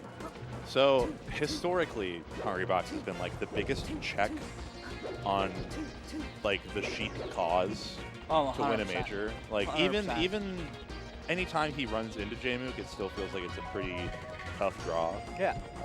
Hbox is a JMOOC counter. 100%. Pretty strong. I mean, they were like 10-1 for a long time, 10-0 for a while. Yeah, no, I think it took JMOOC a very long time to even take a set. Yeah. He took one at Wave Dash. Yeah, I think it's like 11-3 right now or something. Did he take one at Wave Dash? No, he almost did because yeah, like that's there the was one where Hbox threw the chair. There was the one where like the controller got unplugged and Hbox was like, "You can have the set if you want it," and JMOOC was like, "No, I want to win," and then lost, and it was like. Now I'm forgetting where JMOOC won the first time, but. Yeah. Etos, if you're in the chat, let us know. I know you know. Yeah. I know you know, Etos. He knows every JMOOC side. Yeah, I'm excited to watch Hbox play. More excited to watch my boy Bungo play. But still fun to commentate. He's a good player. Oh, yeah. You know? I mean, I don't think we've seen Hbox on stream except against Cryshine, Yeah. Who put up a surprisingly good performance. Cryshine was insane. Shout out Cryshine. Yeah. He was never calling seen out that guy so before. many drifts from Hbox. That guy was mad good. Yeah. Actually, like an incredible player. Getting some old-fashioned striking going. Gonna head on over to Battlefield, of course. All right. Fist bump's coming out. We're gonna start. Dude, this Hbox gets to fist bump Bungo. That's awesome. Dude, good what a for privilege. Yeah. Good for Hbox. All right. Jab there. I think the big thing here that Bungo's going to have to be pretty aware of is just like where he can jump safely near Hbox. So there's basically an isosceles triangle where that happens. The immediate spot. You don't get to do that against Hbox. He knows where she can jump, and it's just so devastating with that up air. Yeah, that's that bubble theory. Bubble theory. You got spaces in his bubble. You can't enter. Where's Jagged Cole when you use? Oh my God, he's just walking away. New Mexico. No, it's in Seattle now. Oh, that's where he is. Yeah, I forget. Everyone in DFW's been moving. I don't know. Everyone's going to like Seattle. I had like 8 of my friends moved to Seattle, but Bungo trying to claw his way in. I love the shift from standard shield to light shield there from HBox, just keeping himself out of danger. Okay. Jump hold him and hold HBox in the corner there, and when he wanted to give up, escape top plat. Eat a lot there. Yeah. Double up air. Okay. Nice. And a good call there from Bungo. Even up the stocks here in game 1. Yeah, and I mean 57 is not a bad place to be. I feel like low percent, you're very worried as Sheik about like getting that up air, getting up air by puff, that is. And like, you don't have to worry about a rest setup, but you do have to worry about your position from here. Nice. Okay. Oh, great call outs. Yeah, Bungo's slapping right now, but Yeah. missed tech. This should be death. Yeah. Forward smash. Yep, gonna end it. No DI safety there. No. Puff F smash is like so strong too. Yeah. Like high base knockback, Ooh, incredible another knockback growth. great call out on HBox drift in. Yeah. Bungo's been doing a really, really good job of dealing with like scouting HBox's landings on platform. It's just been a little bit tough like getting in from the horizontal. And that is just death. Oh my God, that's brutal. Oh, that was so clean. Yeah, that is the HBox difference. Yeah. He will just find that. Yeah. Any stray hit, it feels like he just takes as far as he can go. Roll out, no sir, no thank you. Return sender. Forward air, jab. Grab is nice, good mix. Yep, And yep. Yep. Okay. Winning this 2 stocks to 1. Trying to scout that rollout. I love that Bungo isn't biting on any of these. Like, he's just not grabbing a neutral. Like, he goes for grab after conditioning to shield, but exclusively that. And it's, like, made it far more difficult for HBox to find an opening. But, oh, that reverse up air, or sorry, reverse fair was pretty spicy. A really good SQI. Okay, no tech again. Mix it out. Great spot dodge. Down smash gets called out and punished. Whoa. Bungo, like, jumped into that hit. Oh, the poof. Needle? Oh, great. Yeah. Great fastball drift up there. Yeah, very nice. Not going to kill quite yet. Yeah. Ah, yep.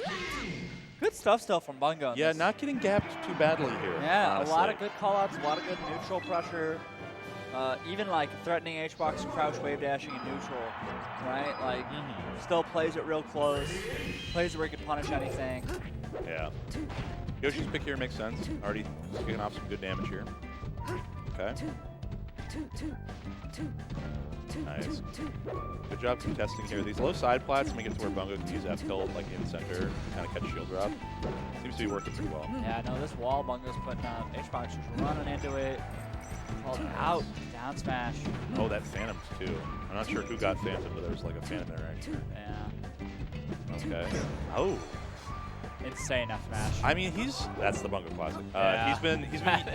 He's been using F smash to like check Bungo's dash forwards a lot because like Bungo, because he's been playing so grounded to deal with like setting up pressure near HBox's shield. HBox just uses F smash to like check him every now and again, just make it to where it's difficult for him. Like look at that. Yeah, that's insane. Bungo does the falling from top plat, shield jab, needle jab. Back to even here. Yeah. Exactly where we were last game. I feel like HBox loves looking for roll in on players that like he's fairly confident he should be winning against. Yeah. There's a set from 2018 Optic Arena where it's HBox Arsenals. If you remember that set at all. I do. Oh man, I wonder if he remembers that set because it's just so many roll-in rests. Yeah. All right, big head nod from HBox. Taking a pretty strong lead here, 45%. Nothing to sneeze at, but really not much to work with either. HBox does such a good job covering vertical space. Yeah. Every time Bungo's on the side plat while HBox on stage, Bungo can't get anything. Ooh, good down tilt fair. Not going to kill just yet. Could get something here, though. Just tricky movement. HBox doesn't know where he's coming from. Yeah, HBox flinging out some F smashes, a little C-stick back, C-stick forward, C-stick walk. Yeah. Yeah. I mean, that's really been the thing, because Bungo doesn't really... He's afraid to jump over HBox because of the up airs, right? Oh, no. Finally. Yeah. He's afraid to jump over HBox because of the up airs. But so he'll jump fade back fair. Yeah. And HBox won't bite on it initially, and he'll just F smash land. HBox done a perfect job of making these insane call outs. Clearly showing, I mean, like, I hate to say This is the Bungo's gap. my friend. This is the gap. This is the gap. HBox is like a top 3 player in the world. Bungo's best win outside of Texas, I believe, was the Swooper in 2019. Yeah. No, Scherzo. Scherzo, that's right. Scherzo this last year as one of the pre-locals for This year. Yeah, this year. Yeah. But HBox is an entirely different animal than a standard like top 100 Fox player. Not to say Scherzo's standard, but you know what I mean. Yeah. Okay. Puff's a whole different beast, especially this Puff. Yeah, this is the Puff. Great call out on that grab. Okay. Again, we're always come back to even on 3 stocks. Yeah, I feel like the way Bungo's been playing has like, there's been moments where you can see him like making better decisions than HBox, and it's like it's good to see that. But it's the longevity. Yeah, the longevity of those decisions and the how often they're occurring, right? Because HBox is consistently making those better decisions, even though you can see Bungo making some ones that beat his out. Yeah. Oh yeah, great call out there from HBox. A little bit of chain. Okay, up air. Yeah. All there right. we go. Still dead even. And we talked about this yesterday. 2 stocks to 2, super pivotal. Yeah, being able to get this going is going to be huge. Bungo getting some damage off that. Yeah, I love that up tilt there. Just up tilt dash back. Get a little %. Get something out of your wave dash in. All right, the pound there from platform. That's a DFW. Every player in Texas knows how to deal with it. You're not hitting any of us with that. Oh my God, you'll hit us with that though. It just doesn't matter. That's the grab. No punish there. Tries to look for like a tech in place with that up smash, but doesn't find it. Okay. I feel like we're gonna see, like this is still low %, and HBox has been just snagging some of these low % kills. Over under on a rest here. What do you think, Jimmy? I'm taking over. Okay. Oh, but I'm taking over on this. Going to last stock for both players though. Bungo setting up great middle pressure, center pressure. Oh, yeah, smash. Yeah. Oh no! Oh, the nair spam! He's just Luigiing I can't believe he wiggled out of that in time. That was crazy. All right. Bungo almost universally resets to needle in corner as well. Yeah. Oh, roll away, but still gets caught. Another roll away. Yeah. Oh my God! Mute. He just does a raw rest. Man. Bungo still did a great job, but great showing. Well, actually, still just good showing for HBox. This is an average day for him. Very, very expected outcomes here. Yeah. But still impressive to see just how well Bungo was able to hold it down. Yeah. Yeah, good stuff. HBox, fun one. HBox Bobby for winners finals. Yeah. 3rd seed Bobby Big Balls, by the way. SCJ got seeded higher, probably due to good performances in region and also at Low Tide this year. 3rd place at Low Tide City. Yeah. Crazy. Should have beat Lod. Should have beat Lod. Should have got 2nd. Yeah. Oh well. RIP. Oh well. Yeah. That was such a fun set. That I can't believe Bungo brought it so close in the last game. It was definitely like it wasn't a hard 3-0, right? Like it wasn't one of those ones where you're just getting mollywopped all the way through. It'd have been a lot worse if Bungo just got ran. Oh yeah. Like that would have hurt. Yeah. That's definitely like a Texas pride issue where we're like, we really, I would have cried a little bit. It's okay for our boys to lose. Yeah. But when we get mollywopped, it feels really bad. Yeah. You know, it's tough. But yeah, we're probably going to move on over to our losers quarters matches, which I believe it's going to be SGJ Umber. Yeah, so teammates. Yeah, team kill. Yeah. And then should go ahead and see Bungo versus AbsentMinded. Yeah. Which been a long time since those two have played, I think. Yeah, Bungo's. I don't think they played at Low Tide or anything. No. I don't think they played at like an Austin regional or anything either. No, I don't believe so. So it would have had to be like back when Bungo lived in the old DFW. Yeah, I mean there was that period of time where AbsentMinded was playing Fox too. Yeah, actually I do remember specifically they played at Low Tier City 7. That's the last set I can remember. Yeah. They might have played since then where I don't know. But Low Tier City 7, the tournament where Bungo specifically beat the Swooper. Yeah. Have to make sure that's set again. Yeah, we gotta make sure. Yeah, it's gotta keep saying it. Shout out. Just Louise. Sorry for watching. I'm not trying to do you like that, but yeah, I think a big thing is just like it's so crazy how big Texas is. Yeah. I don't know. Actually, I've only ever met one player from El Paso. Yeah, Naren. Yeah, Eric. that's it. Yeah, I think he is the only player. No, there was a Samus. There was a Samus? Yeah, he was on Anthers back in the day. Man. And I talked to him sometimes. He's really good. I remember I started because that was peak the best Samus in Texas meme. That discourse was so fun. Yeah, it was so fun. It was like 90% just me trying to piss off Happens. Yeah, just feeling like, Nitch is the best Samus in Texas, and Happens is like I'm top 10 in Texas. The other 10% was me just pissing off Nitch by doing it. Because he was like, oh, I like Claren. Claren's a good guy. That whole discourse was me at a certain point. Oh, my goodness. You're such a... you just stir the pot, Jimmy. Oh, my goodness. All right. So we've already seen this matchup in top 8, right? Like we already saw this with TZD. Umber has to deal with 2 Puffs in top 8. Yeah. One of whom is, like we said, his teammate. Yeah. 2 Puffs with 3 letter tags. Yeah. TZD, SDJ. Oh my god. Yeah, I know. They have a shared letter in a different spot. It's crazy how that works. Yeah. I'm also doing it so people don't think I'm saying S2J. Every time I commented SDJ set, people get really confused because they can't look at the D on the screen. Yeah. I don't know. Especially, I liked when he had the not S2J, yeah, SDJ. The prefix. Yeah. Good times. Yeah, but now he's sponsored. Now he's T-Lock, won the low tier league qualifier for that sponsorship, and we're starting it on Yoshi's. Very typical dunking counter. Oh my god, a brutal start. Little eyebrow waggle from... already immediately different from the TZD set. Yeah. I mean, if you can fire those off, you know? Pound. Again. Oh my god. Do it again! One more time for the world. That's your teammate, man. That's your teammate. I feel like you have to dog your teammate even harder, right? Oh my like you god. have great to. call out there, though, from Umber. Yeah, getting that bomb, getting that finish. Real nice. Yeah, just using these... oh, no. Almost had the roll read. I do have a friend who, legendary DFW, legendary Fort Worth Young Link player. Oh, yeah? Prioritized. His Twitter ad is @BombDare. Incredible. Yeah. It was so fun. I remember when I first started, I thought I was like, dude, Young Link's so cool. And he's like, no one's ever said that to me. He's like, I was like, your Young Link's just cool, man. I'll tell you. Man. SJ... I mean, just the pace of the set compared to the TZD set. Yeah, great bomb. Can we talk about how, like, that's like almost the size of her body, like that bomb. Like she's that bomb is like at least 50%. Puff's kind of swole. Yeah. Oh, the spot dodge rest. Oh my god! All brutality that whole was 3 game. rests. That's honestly more than I think we've seen this whole tournament. Yeah, SJ was like, get me out of this. I want to go fight Bobby or Bungo or somebody else. I'm not dealing with Link any longer than I have to. But we got some distance here. We've got some ability to run away. Oh, the pound.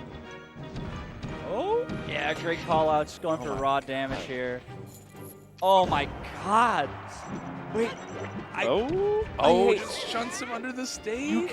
You can crouch under Link grab at that range?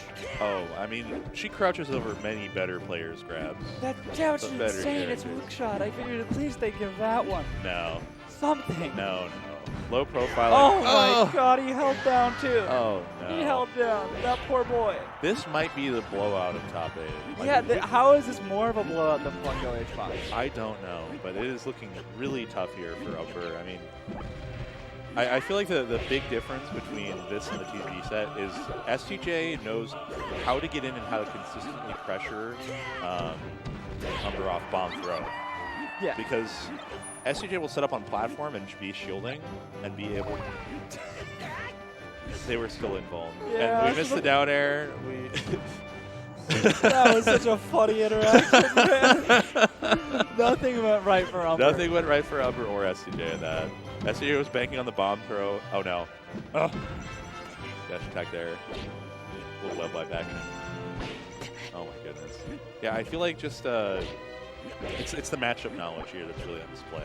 Yeah. Like knowing how to deal with bomb throw, knowing where you can safely pressure Link, avoiding a lot of these follow-ups, avoiding a lot of the wall that gets put together, and like demanding that your space be maintained. Up he had a shield though. Out of every player in Texas, I think SGJ is a matchup knowledge guru. Yeah. Like even characters that aren't Puff, he can give you matchup knowledge. Yeah, I feel like they will just like rip a quick like. They land off back air was so smooth. For a long time, especially as a newer player, when SGJ would give me advice on matchups, I'd be like, I don't understand you. Yeah. And I called them stupid, and now I feel bad. Yeah. They were always right. They were just right. They were right the whole time. And you just didn't know. Yeah. It's a different era for Jimmy. Oh, go down air. This That was still 4 works. stocks to 2 at one point. I Yeah, believe. this is. Umber has clawed this back quite magnificently. Okay. Yeah. Yep. Yeah. You're a curse. Your leg, it's caught in a You're bear a trap. curse. Oh, no. How dare you do that to Umbers, dude? Hey, you know, Evil. I wrote a script. Somebody's got to stick to it. Yeah. Scar and Blur sublease out for tournaments like this. All right, back to PS, of course. Yoshi's definitely kind of was where Umber got ran over. I feel like that's mostly just a matter of, one, it's SDJ on Yoshi's, and 2, you don't have any space to deal with like bomb pluck. You don't get anywhere to go. Oh, okay.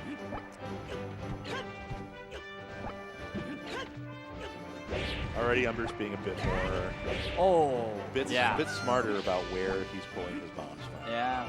Because I feel like a big part of it is like, it's very easy to get locked in on like muscle memory of like, I want to set up my wall, I want to do this, I want to do that. Oh. Damn. This is just the most rest I've ever seen Duncan hit. I mean, he's just abusing Link at this point. Like this is nasty. I mean, because so much of Umber's landings are either like bomb throw or like an aerial that doesn't really beat out shield all that well. It doesn't poke Puff super well. Okay. Oh my god. That would have been crazy, but I think it was weak hit on the up air. Yeah.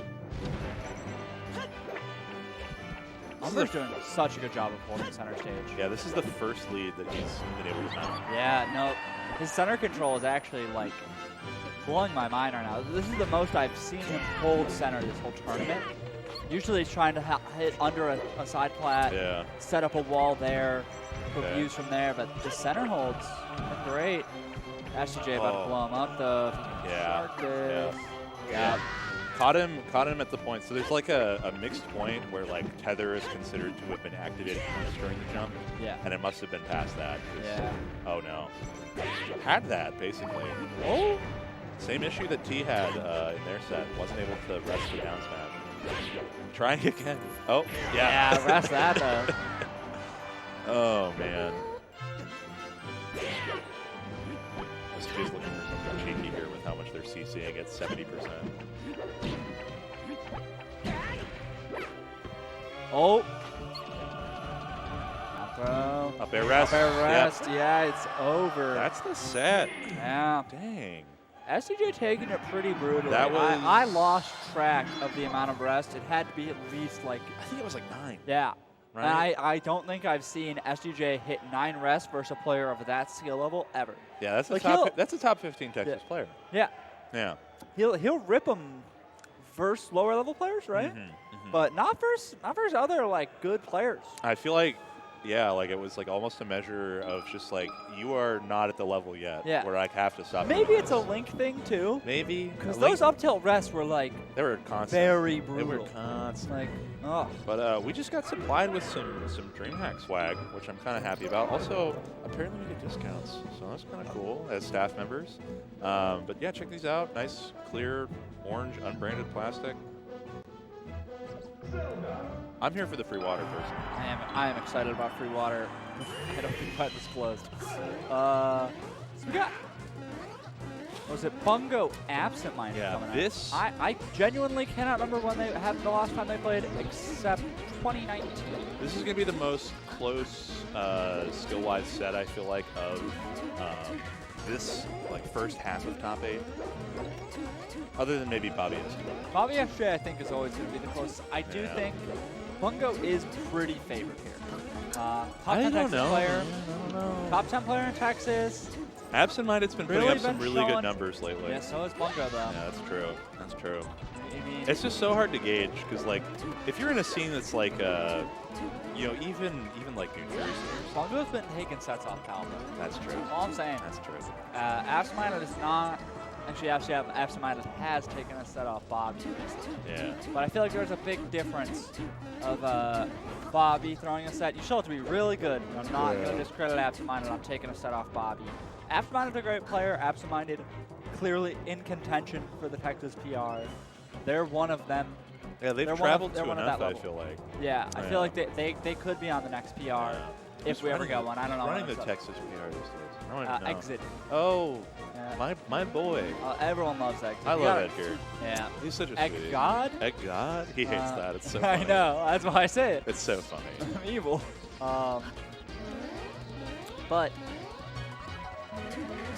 yeah, this is I mean, Sheik Ices, you know, we did just see MOF 3 OJ Mook. yeah, it's a tough matchup. You have to be. It's one of those matchups where, like, one player has to really mind their P's and Q's. Yeah. They really have to make sure everything's good, everything's perfect, and then one player kind of gets to hurdy-gurdy a little bit. There is one situation where Sheik just really gets to live her own life. Yeah. And it's as long as Sheik is doing AC fair, right? Ices really don't have a lot of good options around it. Yeah. It's fast enough that they really struggle to even get in on it. But to get to the point where you can land an AC fair freely where, like, you know, you got to beat out ice blocks. You missed the taunt. I'm sorry. I heard the taunt. Yeah. AbsentMinded taunts every set they've ever played. Yeah. This is really good awareness already. This yeah, platform. big. Dropping it, though. That was so close. Okay. Bungo able to get something started, but opts to return to platform. Bungo does get good Ices experience versus the Austin Ices junk. But AbsentMinded is of a different caliber. Yeah. By far and away right now, the best ice climbers in Texas out of the active players. There's still 3 very top-tier Ices in our state. There's definitely like the legacy, Bananas, right? And Tuesday, but yeah. Out of the active ones, AbsentMinded is clearly the top. Do we even know what Spencer 69 is up to these days? So Spencer plays Fox. Yeah. And has like a real job. That's awesome. A real big boy job. Good so for he him. can't play anymore, but he did. When he was getting ready for that job, he changed his tag to Spencer, so no one could look him up and see that Spencer he was the 69. wobbler. Yeah. I mean, having nondescript name and numbers is like the easiest way to hide, I feel like. Yeah. Yeah. But I think that the lore for that, you know, this is kind of a slow-paced matchup. We can talk a little bit more about it in a bit. But the lore on that of just being, I wanted to see if I could get top 10 in Texas by being a turbo wobbler and then doing it was awesome. It was an art piece. Yeah, it was art house performance. Okay. The needles separate Nana, but not really able to do anything about it because Povo's still sitting in shield ready. I love how AbsentMinded just doesn't approach center when they have the lead. There you go. Gotta approach center now, huh? Get in there. Make something happen, AbsentMinded. It's literally the 3% difference that will make AbsentMinded push. Well, I mean, you consider that AbsentMinded has to play against Pops. Yeah, but you have to have an unbreakable will. In that one, AbsentMinded is definitely the person being camped. Yeah. I mean, in this, also kind of the person being camped. Nah. Bungo has been on platform throwing needle for the past, like, 3 minutes. Yeah, okay, but AbsentMinded isn't on approaching, ground. so. Icy's on ground. She can't really do much. Yeah, it's a win con question. Want? It's a win con question. You're right. Sheik apologist here. Platforms are not camping. Sorry you can't go there, ice climbers.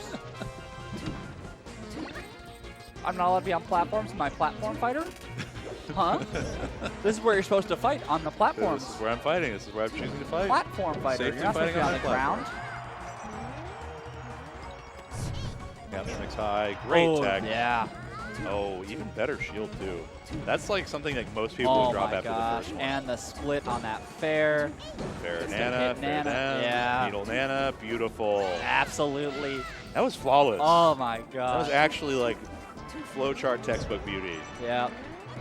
You'll love to see it if you're a Sheik player. You do. Even you know, as a connoisseur. As long as you're not an Ice Climbers player, you're happy. Oh, Bungo has had really, really good awareness. Oh, of, like, great how to call avoid out those there. things. That's a dead That's a dead Sheik. Yeah. Still whole stock lead here. 4.5 minutes. I was just gonna say. Since you talked about the 3 minutes, Bungo's on platform, 3 stocks have gone. We were at 3 stocks to 3, and half those stocks are gone now in about a minute. This is a more proactive situation. Oh no. Oh. Okay, we get chains. We're even. Sheik is like the one character where it's like if you're missing your handoffs, you're really not a good ice climber. I'm sorry. You have a Popo chain grab. You shouldn't be missing anything even if it's Yeah. And back to even. You know what? Oh, it's over. No. Oh, no. Nana's goofball. She's a little goober. I really thought that was close enough. Yeah. So that was like the reverse commentator curse technique. Yeah, thank God. Yeah. Commentator blessing. It was kind of a commentator curse for AbsentMinded. For AbsentMinded. No jump. Yeah. Oh, what an gets grabbed by Nana. Yeah, but Nana was down smashing. So smart to air dodge there through the blizzard, but the up airs, what do we got? Straight down, that's the Bungie. That's the Armada killer. Oh no, that's close enough, yeah. Yeah. Dang. Oh, with a whole stock of lead, grabbed one time in the corner and fell apart. I mean, that's what Game happens. plan fell apart, honestly, that's too. What happens. Bungo just came off platform, died twice really quickly. Yeah, I mean, there was a 7% deficit that Bungo could have milked a little bit more, I feel like.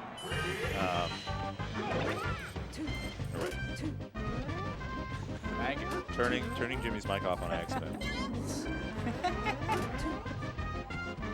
All right, get some damage on Nana. Bungo with that 5% lead. No, AbsentMinded is the fuck. You're right. I literally read backwards. Yeah.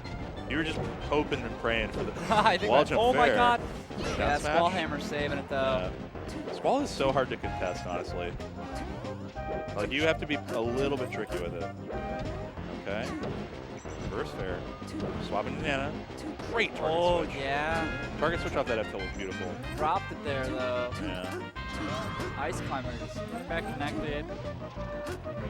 Yeah, Bungo taking full advantage here. I think losing game 1 was definitely like a little wake-up call. Like, even if I have a huge lead, I don't have to go anywhere with it, right? Like, I just don't. All right, fair Nana. Oh, that was so perfect. Yeah. That's death. Tag it and bag it. I want to see some top platform. Yep.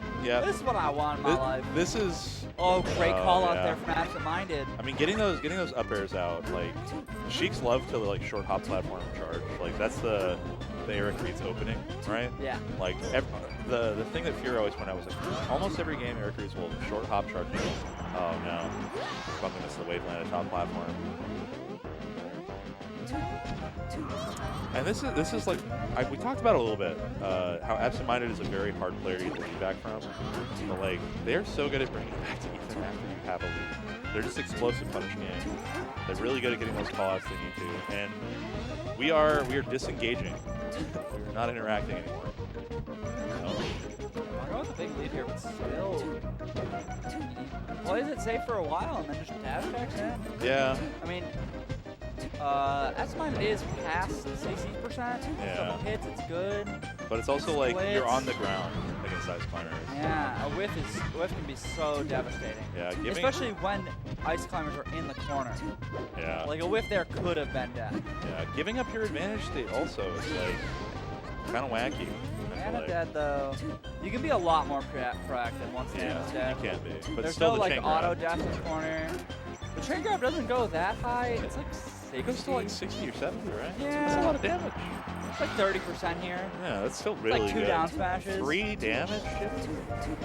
3 damage. Good damage. It's really hard to grab Sheik. True. Especially with the way Bungo's playing. This whole stock, beautiful. Oh my God, that fair was so good. Oh, and that another one's one. even better. And another one. Oh my God, Nana can do nothing. Is just He's just waylaid right Nana. now. He just jumped and Nana stopped him.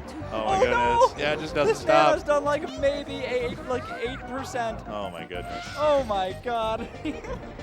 Nana got like her ankles broken. Yeah. I mean, she was literally just like turning around, not sure what to do. Poor thing. Okay, yeah, and I feel like Bungo's just getting like the damage started and like the knockups he needs really, really well. The momentum is so in Bungo's favor right now. But that down smash, good at setting back. Oh, the poop. Only with Nana. Yeah, we're in there. Grab. This is the dad. Boom. All right. And we're chilling. Yeah, this is where we were at basically in game 1. It was like 2 stocks to 1, but let's see if Bungo's willing to entertain. And the difference here is that AbsentMinded, is at 100, which changed a lot. Bungo did get hits in, they just weren't very effective because AbsentMinded was like below 10%.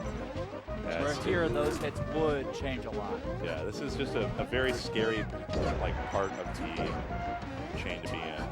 See if they can get Nana back. Yeah, Nana's coming back, but yeah. Ooh. Big ol' fair. I like how I did the turnaround. If you ever turn around with Sheik right as the game ends, kind of looks like she's just walking back. She's just strolling. Yeah, she's just taking a little step, back turn. If you have needles in your hand, it looks like she's just holding them ready. All right, yeah, FD. This one's gonna be brutal. We talked about it in the Fitzy set, right? Like this is game 3, kind of scary. Yeah, 100%. Yeah. And you're in the ledge here. This is reliable. Yeah.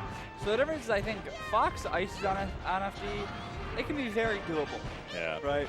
But Sheik ices on FD, not very doable. Yeah. I really have to commend Bungo for matching up to like 70. Yeah. On that, like very, like Bungo has one of the best matches in Texas. Honestly. Yeah. He has one of the best matches in the world. Yeah. I'm not gonna lie. His match is crazy. This kid Boogie said so. Yeah. Okay. Yeah. I mean, not having platform to work off of is devastating in this matchup. It's like everywhere is a landing that can get grabbed, and like any one call on like a jump is just brutal. You really lose a lot of the power from needles too. Yeah. You really lose the ability to charge them as well. You lose the ability. Oh, great landing. Yeah, but smash not going to kill Nana though. That smash is going to probably kill Sheik here. Oh, the jab from Nana, and Bungo just wasn't ready. Bungo had written it off. Yeah, this makes the set so much more difficult. It's like you have to play either perfectly and win this game, which is far less likely than losing it, or you have to go down 2-1 and then win 2 in a row. Oh my goodness! Wow. Yeah, great recovery to that. Oh. Fair is getting a little stale. Yeah. Yeah, nice up there to call that out. Smart. The 0% ices on FD is just terrifying. Okay. Down smash needs some damage on Nana, who's lying in wait. A Venus flytrap. Oh no. Yeah. Oh, the grab release still gets grabbed. But he's holding out. Yeah. Well, because it's like if you're getting held over ledge, you either get the up grab release, which puts you up and gets you regrab like that, I guess, or you get the down one where you're just having to recover low against ice climbers. Yeah. And it's like they can just slip hog ledge at that point. And then you have to go high on stage, and then you get hit by the other icy. It's a whole process. It's tough. Ooh, the fair hitting on the reverse on Nana. Okay. Good split up. Get nice. This kill on Nana. Okay. This kill on Popo. Yeah, might as well. Don't dare. Yeah, you can chart this. Unless. Okay. Trade out. Yeah, that's it. Gotta grab ledge. A little B reverse. Makes it over. Yeah, this 62%. I mean, anything in the corner here is just going to lead to death. Any grab at neutral is going to probably lead to death. Everything's still doable. It's just so unlikely. Yeah. This is where like Hulka and Fable, like those style of Sheiks, really lean into like space back here.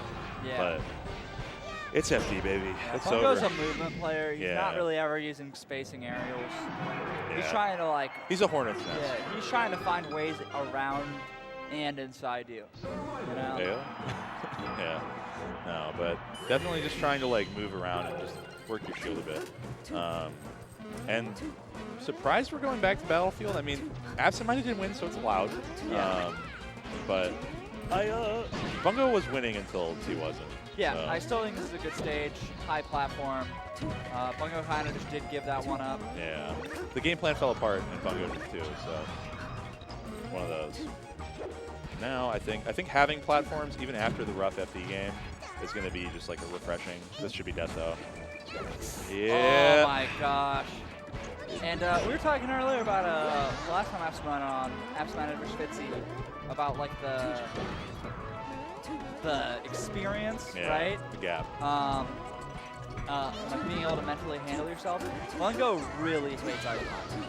I mean, but he's a Sheik player. Well, no, he's hated ice climbers He just always has. Always. He just hates wobbling. He hates grabs. He hates handoffs. Yeah. But he is always really good at resetting himself. Yeah. He's very much able to focus back in after a doom or potion pit. Good call out. Yeah, Miss on that fair though. Jabbing those needles away. Okay. Yeah, I feel like you said, Bungo is good at just like finding the ability to recompose. Yeah. He's straight back to his game plan. Even if you hate a character, you need to implement that hate into the game plan. Yeah. Can't let yourself fall apart. No. Doing a really good job of it right here. 24%, 38, 50. Oh. Oh yeah. my god. Tough Big start. damage. But she'll drop fair into the F tilts. Oh, and more big damage. More 58, 60. Yeah, these are the combos we saw on Dreamland where it was like, what the? Nana? Yeah, I don't know what happened there. She chilled. What? She was so chill. Yeah, the up B, she got pulled, and then she just instantly was back to vibing there on the ledge. She was like not even impressed about it. Such a good instant fair there. Okay. Cleans up that stock. I would love to see another Game 5 today. I mean, I would too. I'm sure AbsentMinded is looking to close it out here, but the lead here is it's already just widening. Being able to pull this back and just keep the game plan going with strong platform work. I mean, we're probably going to see either Pokemon or Yoshi's after this. Probably Pokemon. Yeah, I would see Pokemon for sure. Like, she can't really navigate her way from side plat to side plat like Falcon can, and characters like that. Yeah. Should be death here. Oh no, misses it. Safe. What Good air dodge, but gets called out. Living. High up. Don't even think you need. Yeah, you do not even need Zelda here. Yeah. Like, it'd be nice to get farther in on stage, but.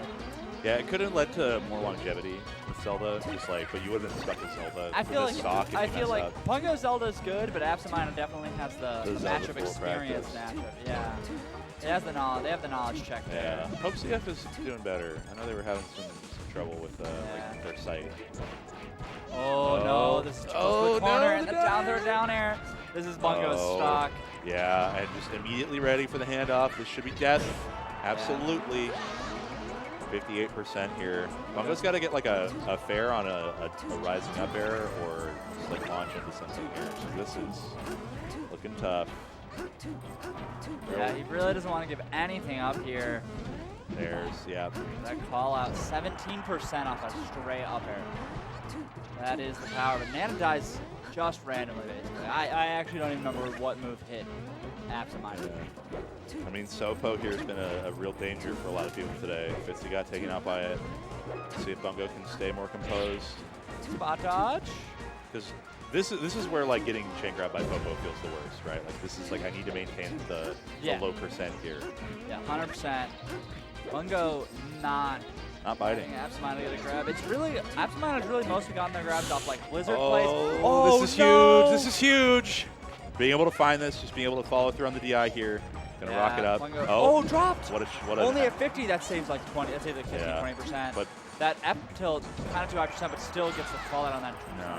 Nice. 50%'s dangerous, but still very much doable. Yeah, this could be a closed out 3-1, but Bungo sticking to the game plan, not giving him anything. Okay, up air's there, catch. Gosh. Only gets Nana with that fair. Space out on the back air. Even with the missed L cancel far enough away. Okay, pushing. Keeping that up, but the rhythm finally gets caught onto a little bit. Shield drop fair. This is where all the money gets made. Oh no. Some weird interactions. Yeah. Oh my goodness. Great. Okay, backer to backer to fair. The double fair. Oh no! Bungo! Okay, Safe up on to platform. Good shield. The dash Got attack him split catches. still. Down tilt. Forward air. Oh my gosh. This is the so reverse scary. fair on Nana. Oh. No, oh no, whiff. Oh no, caught Up with the the up air. platform. Goes real high. Yeah. No, just poked in the feet. All right, AbsentMinded on the verge of clutching this comp, but Bungo gets caught in the blizzard, but as the guy's up, manages to find his way through. The jabs, the fairs, the jabs, the F tilts. Oh my gosh. Okay. Oh no, Nana's gone. Nana's gone. This but could still, Popo could still clutch this out. yeah, this is a down smash instruction zone. Like I said. Is it 52? Is it Fitzy Part 2 Electric Boogaloo? Okay, the back air That there. weak back air. Goes back. The Sheik has a jump. Has ledge too. This is important. How do you move out from here? And it's right back to the needles. Touches down land. There's the grab. This shouldn't kill though, unless. So tries to get the such a good read. way. So close. Oh, up air. Just oh my God. weak hit up air. Okay, banks so on it. Close. Did they land? Oh! Bungo, what are you doing? No back air. It's a CC? Good hold down. Oh, the needle! Oh, that's Bungo! it. We're going to a game 5. Whoa! Some of the most, like, tense, bad melee. Yeah. The most spaghetti I've ever seen. Yeah. Oh, my gosh. This man has ribs of steel. AbsentMinded was so close to closing that out, too. Would have loved to close it out 3-1, but still. 6-minute game, too. Gets their second counter pick here. Mm-hmm. I think we're likely to see Pokemon. I agree. Oh, my goodness.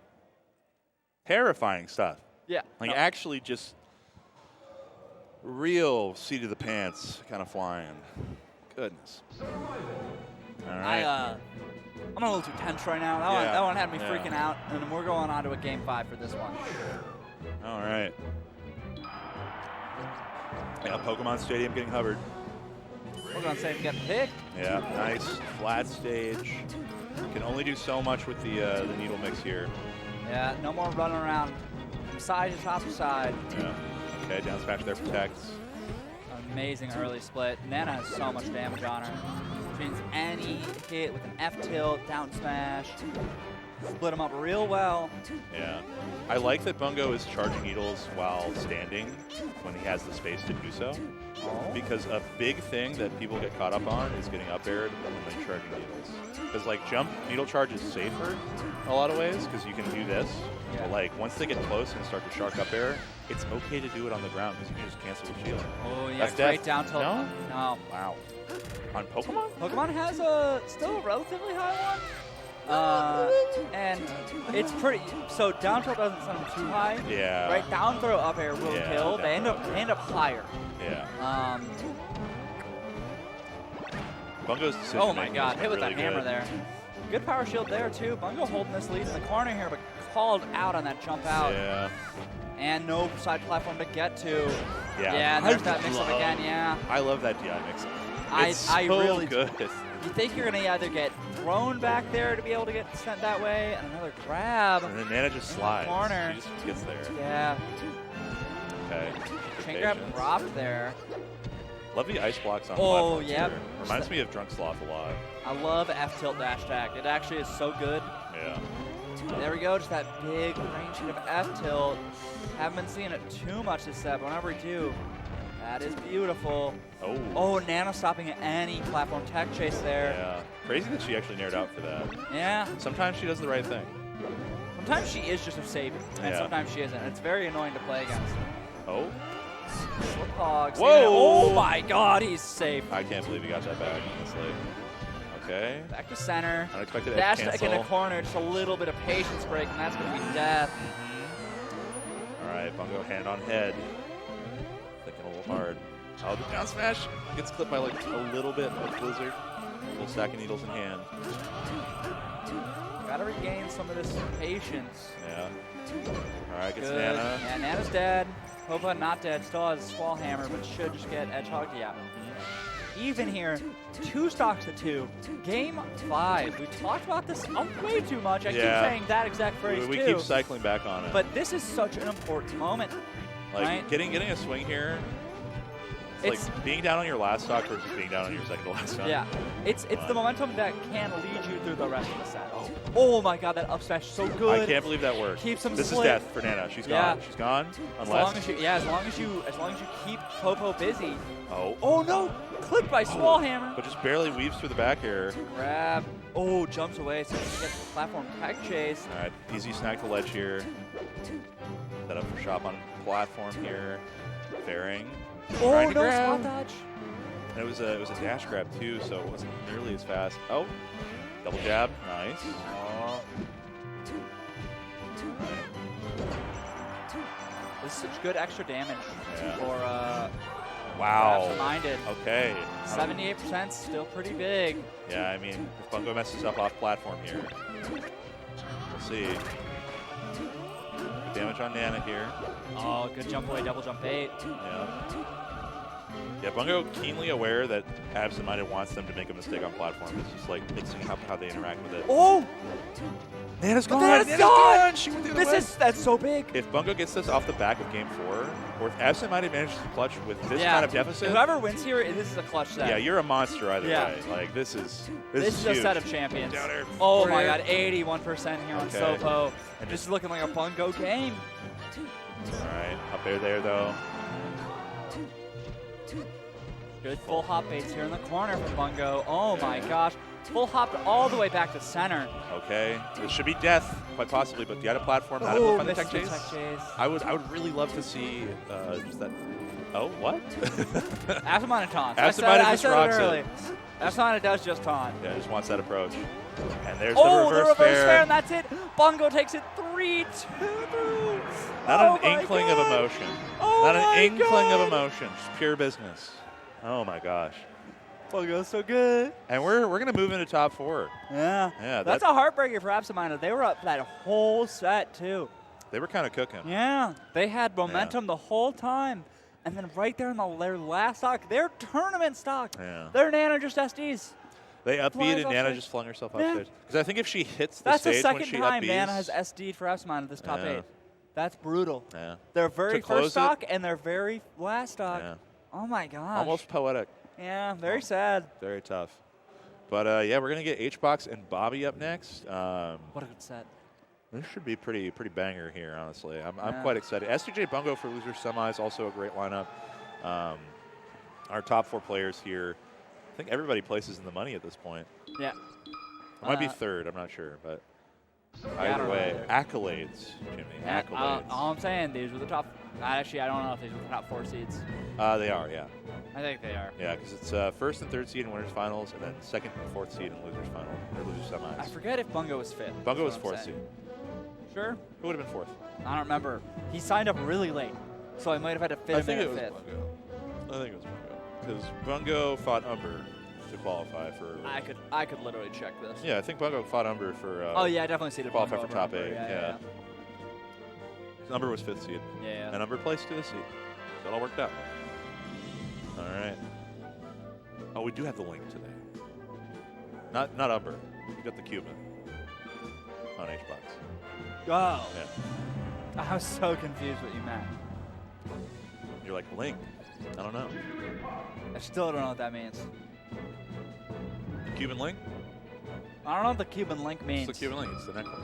The chain. Yeah, I didn't know that. Yeah. I'm very pasty white European man. That's fair.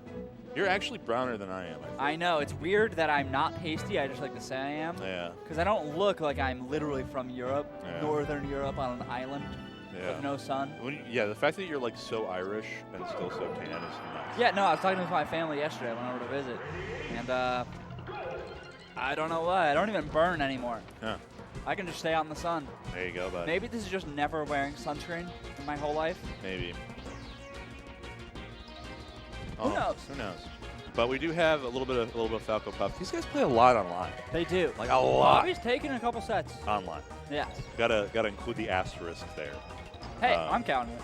I count it too, but it's also Bobby's my friend. There's definitely a point during quarantine where someone like helped HBox fix his audio setup because he was experiencing audio lag. And so like 100% HBox like early quarantine. Like I understand. I think everyone's Armada number got a little bit better. Oh, 100%. He was dropping. Yeah. Shout out to Blues Clues. Yeah. My dog, Steven. During that time, he was just dropping. Yeah. But then he fixed his audio setup and it was an instant improvement. Yeah, went back to look like HBox again. Yeah, it was awesome. It was a sad time when he wasn't. Yeah, I'm really glad to see like, it's crazy to me that HBox is like the god that is stuck with it the most. The day HBox quits being a professional Melee player is a really depressing day for any Melee It's player. Actually the real end of the god player. Like that. He's holding it down for the community. Yeah, because Mango is like always kind of in and out. Like, Mango talks about like he's always there, I'm always here. Yeah. Juan's right here, man. Juan never holding it down for us. Never stop. Community didn't treat him right. Gotta he's still here for us. You gotta commend him. And then there's no Bobby where Bobby's at. He's gone off somewhere. To the bathroom. His controller is there. He is plugged in. He was there. His jacket's there. He's present. Yeah. He's thriving. He just had to go somewhere real quick. Yeah. Very, very cool. I'm thinking about the last time that they Bob broadcasted. is in the bathroom. We are getting confirmation. Oh, word. He is in the bathroom. Thank you, production. The last time I think I had commentary broadcasted out to the crowd was a tournament that HBox was in attendance at, Optic Arena 2018, where like me and Wobbles were standing. Yeah. It was The put on by Optic. the picture of you being like a good 3 feet taller. 6 than foot Wobbles. versus 5'11", Yeah. you know? And it's just so funny because I still feel the urge to kind of like be a little quiet because like the whole golf commentary thing for me and Wobbles came up because we were like literally like 10 feet away from the players, and then it was also being broadcasted out to the crowd. Yeah. And so we were like, we don't want to like give any hints here because like Wizzy would put on his headphones and then HBox would just be there, and we were like, how do we talk about the game in a way where we're not just like mid-set coaching if they're paying attention at all. Yeah. And so we were like, we're just going to talk like this the whole time. We're just going to be fair, little in ASMR. in big esports like Counter-Strike, there's a big controversy about like big crowds, like someone will be like flanking a player and the whole crowd will, ooh, Yeah. and it's like, come on, guys. It's like, come on. Come on, guys. That's unfair. Yeah, But sometimes you just can't do anything about it. You can't do anything about it. Yeah. I think it's really cool to have it broadcasted out to the crowd. Shout out to all you guys in the crowd watching this wonderful top 8 we've had so far. Scream really loud if you can hear us. I can't hear anything. There's anyways. nothing. Yeah, There's no crowd interaction. Everyone's probably getting lunch right now. It is about 1:28. Yeah. It's a great time to eat lunch. All right. 1:30? Yeah, it's 1:30 already. We've been on 2 hours? Yeah, we're running along pretty well. I mean, this is. Oh my God! It has felt like it's been less than an hour for me. It's been great sets. I've been having a great time. Yeah, it's been a wonderful time. Yeah, no, I'm having a great time watching this top 8. Bobby's back, doing some hand warmers. This set will be starting up soon. Starting out our winners finals. Gotta say, I really love that DreamHack Fighters is kind of built into its own thing now. Yeah, like, we got our own area. Yeah. Very big. The last few DreamHacks, it was always kind of in the middle of the whole area. Yeah, we were just kind of around. Yeah, right. I mean, we're still near people, and I love how close you can watch a bunch of different games in really rapid session at DreamHack. I've watched some Halo. I've watched ESL Impact. Dude, ESL Impact was really good. Dude, no, I watch every time there's an ESL Impact. Yeah. I'm loving watching them. I've watched some Nigma Galaxies before we started this broadcast. Nigma Galaxy was cooking on B4. Yeah. I was watching B4 Esports versus Navi Javelins. No, they played Black Dragons. Oh, Black Dragons, man. Yeah, they clutched out after like going down like 6 rounds deep. Yeah. And then they just got to terrorist side on Nuke. Yeah. And just cooked. Yeah. It was awesome. The strategies used in ESL Impact, every team at like top level tier 1 CS, right? They all have a little different strategies, but the differences in ESL Impact are so unique. Every team has their own style and their own flair. Just like, you know, like some of the teams are in like tier 3 CS, some are in tier 2. So they all have these very unique styles that show themselves. It's such a fun thing to watch. Yeah. If you have time after this broadcast, please go watch ESL Go Impact. check it out. It's a great show. We're Folks, starting this set up. Let's get it. Winners finals, Bobby Big Ballz versus Hungrybox. I mean, this is a crazy path for Bobby because he literally just got warmed up in this matchup. And one of his best matchups as a player. It's either this or at this point it feels like Fox and Marth. Yeah. Because like, God, Fox Marth Falco. Oh, what an edge cancel fair! Such an early one for HBox. That was beautiful. It's so rare to see like actually like insane edge cancel play out of Puffs, even though they have that aerial drift. Yeah. Like I just feel like SDJ is really one of the biggest ones. Such an early kill. Fired on deck. Oh my gosh. All right. Yeah, that white shield on platform to react is just so good. Nice low nairs. Okay. Back air. Boxing out nicely. All right. Bobby really loves full hop there. And I mean, who wouldn't if it can get you safely to top platform? Like. Yeah. Oh my God. They're so pro. Oh, what a good call out. I can't believe that. Okay. Patient play here from Bobby too. And that call out with that down tilt on HBox landing. All right, yeah, getting that. Yeah, good rest there too. Okay, down air to down air.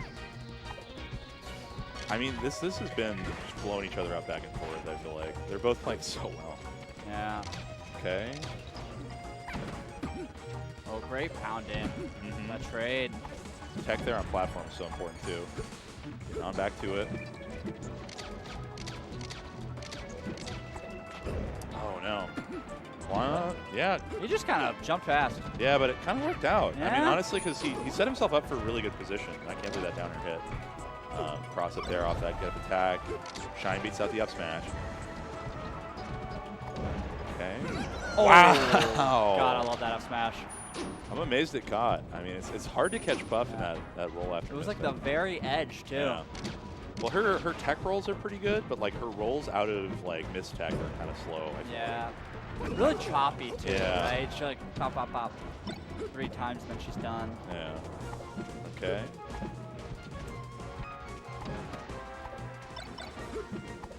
I love that the mix between like shield drop off and waveland off bear has been really working for Bobby.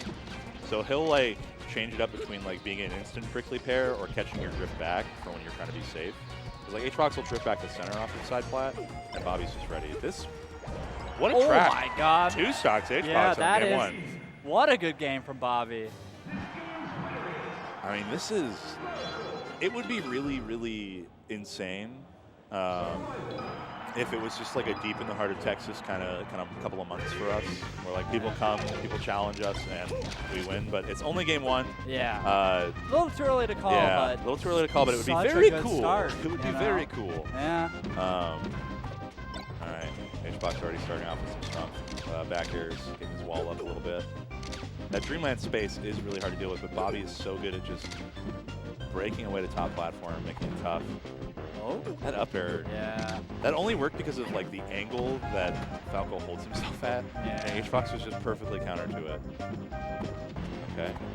Nice. Yeah. Good juggles. Breaking away. Yeah. Bobby loves the side B to top plat. I mean, it's so he loves safe. it because it works. It's yeah. so safe in the back throw mix-up. Oh my gosh. Bobby doing things here. Light shell on platform getting caught. Finally, just shortened though, keeping him away from the nair. Bobby's playing so well right now. Yeah, the defense has been good. The punish game's been solid. Everything's working for him too. Yeah. Okay, gets knocked down, but we're back up again. Jumboing my Wombas. Yeah, down smash very early for Sem, but the defense is still just there to make it work. Yeah, the recovery mix has been solid too, man. Oh, finally gets caught. Yeah. All right, H-Box bringing this back. 16%. I still like the position where he can mix up off the wall jump, straight to ledge or straight through. Forces H-Box to read. Yeah. All right. Yeah, just looking for a little down throw starter. We get those, and we're popping off the Puff. Chase him down a little bit here. Tries to find that roll away, which did work in the first game. Oh, great air touch. Great read from H-Box to grab it. Yeah. Yeah, great patience here. The downer to grab, so solid. I feel like he's been a little bit scared to go out there after Bob, though. I mean, the mix-ups have been so good that it's like, do I want to give away position on center, or do I want to just try to hold off and kill him? Okay. Double laser. Just jump straight to center, right over him. Great position. Falco can fly. Falco can fly. Down throw up smash. I know that stock too. He's very high percent, but still got a stock lead. Yeah, crowd's starting to come alive a little bit here for Bob as well. Wow. All right, and just not even doing like the safe option of a Firebird refresh. Just he's going real far out for it. Yeah, it's almost like the Mewtwo up being back to the stage after jumping back, which is completely unsafe. Oh my god. All right. H-Box trying to just probe that space in a little bit, trying to get those nairs in. Okay. Good laser from corners. Takes a little space in center. Scary, a little bit scary. Down air, again. Oh, 3, 4, Does not 5. stop. Oh my gosh. That's so much damage, dude. Yeah. Okay, nice low down airs there. Oh, I love the chase. Yeah, just tracking through after that pressure, managing to find a shine grab. And down air here, down tilt as well. Gosh. A full stock lead now. Bobby's playing so amazing. Yeah. I almost just hit a hard expletive on the mic. He's on He's fire. really on it right now. Yeah. Okay, late air. That's going to be up the rest. Yep, First one of the set, though. Yeah. What do we get here? Down air, grab. Nice. Oh, wow. HBox finds that grab. Looks for the roll in. You can see him do that kind of scout back jump. Up air, re-grab. No pound. DIs. Oh, snap to ledge is instant. Okay, Bobby down, but still fighting. Catches that. Oh, this is big. Bobby up. Goes for the roll in. Back air there. And already back leading. Oh my goodness. Up air, forward air. Good DI out though. He's not going to get clubbed in anything. Back throw here is huge though. How deep does he go? Oh, what a fair from HBox. Yeah. Oh, Bobby clutching it out. So close though on Yeah. HBox counter pick. Yeah. It's a good sign. Very good set so far. I mean, the crazy thing here is just like the presence of mind HBox has to just keep it going. He's been training in these crazy down air regrabs too. Yeah. Like the shift up off of down air, because normally like it's reserved for floating matchups in a lot of people's minds, right? Like you down air either to get up smash, you either down air to like force a roll, something like that. But he's actually just working down air to regrab, like setting up his positioning really nicely, tracking people on their rolls, and securing kills off of it in a way I don't really see out of him too often. He's always changing up. Like there was a while there where a lot of people were like, why isn't HBox doing these like couple things that Puffs need to start doing to survive in the modern meta? And he was still winning things. Right? Yeah. He was still doing incredibly well. But it's like he's adding in things to his arsenal and just expanding on his ability to like make the most out of every situation. It really makes you wonder like where we're going to be able to go discussion in like another 5 years. Yeah, I feel like he's always so close putting his name in the race. Right? Yeah, like I think So he's close. right there, and like he's had a period of dominance like unlike any other player as well. But it's always a popularity contest, and Mango's the like, that's tough. Great first stock here for Bob though. Yoshi's counter pick played out extremely well in the SDJ set. See how well it does here. It should do pretty decently. I mean, this is a tough one for Puffs. Even if you don't have the ability to like lock down and escape as much as you want as Falco due to the lower platform heights, the kill potential you get here is enormous. Exactly what you were saying. 64% after the hit, like shine off the top is just so juicy. Up air there, that's fine. Might not be fine. Good call on the shine stall there from HBox too. Yeah. Bobby's done it a couple times here. Yeah.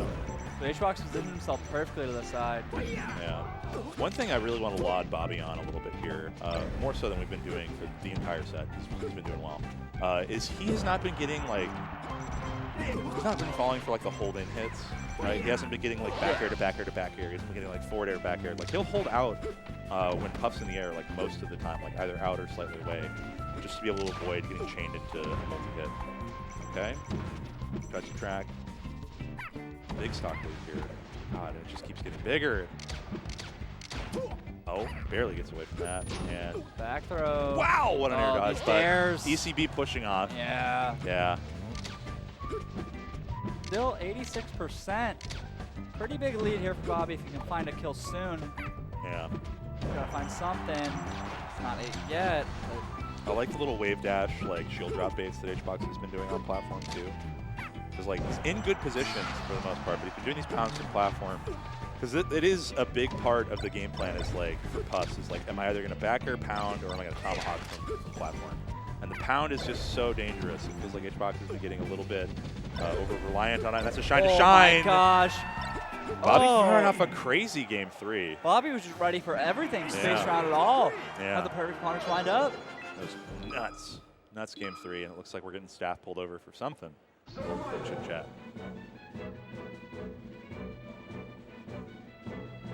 All right, Bobby up 2-1 against HBox. First seed of the tournament versus third seed here. Backwoods Bug. That's a great hat. Bobby's really just got the sauce. Got the Sour Tour hoodie. Yeah. Everything looking great. Whoa. This is a weird one. I feel like with how well Bobby plays on platform, this makes sense on a player-to-player basis. But like when I look at this on paper, it feels a little strange, right? Yeah, Bobby generally doesn't like FD, but it's already showing somewhere. I think just being able to work through the laser wall a little bit more really helps, right? Like you don't have to worry as much about like the varying lanes of control that Falco can get with platforms. You just get to face him head on. right? He's either in the air and you get to deal with that vertically, or he's on the ground and you just get to fly your way through the laser wall. Yeah. HBox has been doing a really masterful job of it so far, but we're getting some down airs. There's 2. Really good retreat to center there from Bobby, but HBox takes it right up to him. Yeah. Touches down, though. Yeah, Nice. it's back to save. All I can think of is that clip against, like, Komodo. Don't get hit by my up. Don't get hit by my up. Laser jumped right up into HBox's face. Oh. I thought that HBox had that almost certainly. And just side being to be able to get a little bit closer. Forward air, they're going to scrap back out. Ooh, catches that at shield drop. Great way drop out of back. shield. Yeah. All right. Uh-oh. I was going to get so much off F smash on Jigglypuff today. Really has. It's such a good move. It is. I mean, it's an incredible move. Yeah, no. Creating a hitbox constantly instead of just like having the one that can plank out. Nuts. Oh, yep. Double back air.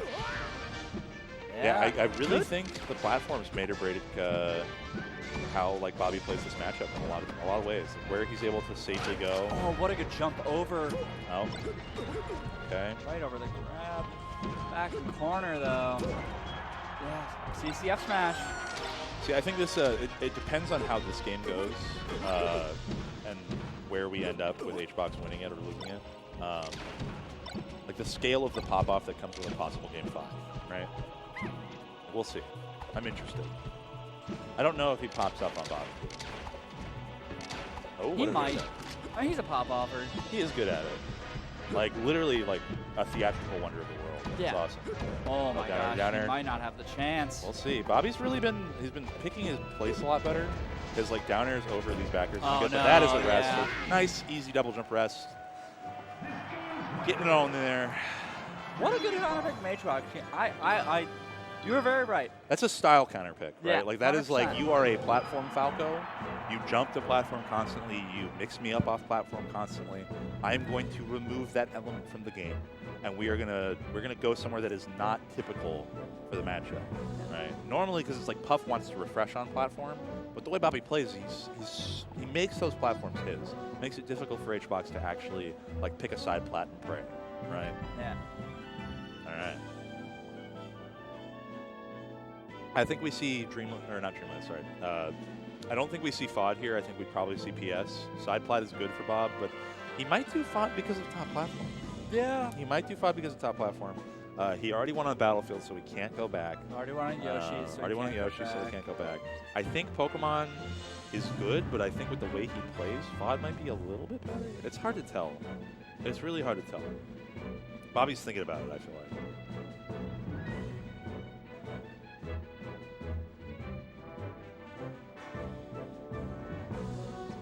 Okay. Yeah, he's putting a lot of thought into this. I mean, it is something you have to consider. It's a very hard decision. You had to work Pokemon really Stadium. hard on FD. Side plats might save you here, but we'll see. I mean, this is Game 5 now. With Bobby having gone up 2-1, looks for that roll in. Get up attacker stuff and have to attempt to come back though. Yeah, already having a hard time. Oh, rolls right into that. A little rough. Yeah. Okay, good tag. Yeah, not buying. Not biting. Yeah, I feel like the thing here is like getting from side plat to side plat isn't super hard for Falco because of how high his jump goes. Yeah. It's just you're somewhat vulnerable, right? Spot dodge shine, a real classic. And spot dodge just followed through there. Great beyond the pound bomb. Yeah. Good edge cancel there, too. Oh, what a tomahawk. Finds the regrab. Goes for downer instead of up air. Probably wouldn't have killed here at this percent. Slide off. Tap the ledge.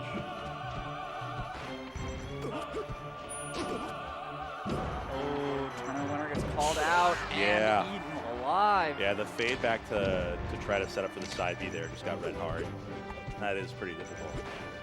Okay. Slight lead for HBox here.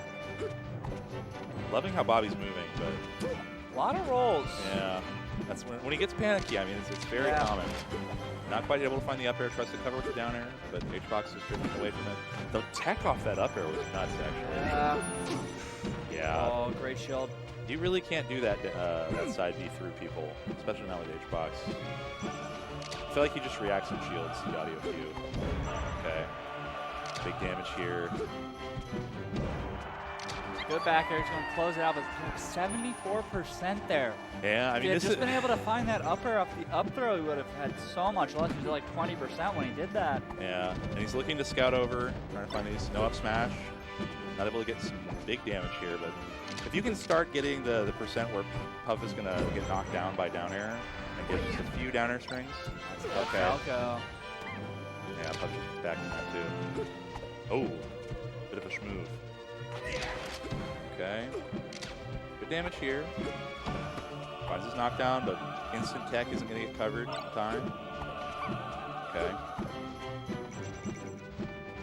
Oh, yeah, catches him. Yeah, good call outs. Oh, there. what a raw grab. Good light shield on platform there. Oh, no. Oh my Dash gosh. attack there so huge. Just got into that roll in still. Brutal from H-Box. Up air, no, shine. Yeah, Shine's going to work, that's gonna 87 kill. after the hit. And Nice still, even stocks, but again, Bobby's at such high percent. yeah, it's very similar deficit. Finds his tomahawk. Go ahead and just try to truck through the pushback, actually keeping him from the grab. Wasn't quite ready for that last hit of down air to hit Bobby rolling us out to safety. Forward smash. Okay, technical way. H-Box has been getting some strange F smashes on platform, and I can't tell if they're intentional or not. I want to give them the grace to say they are, but I really don't know. You know?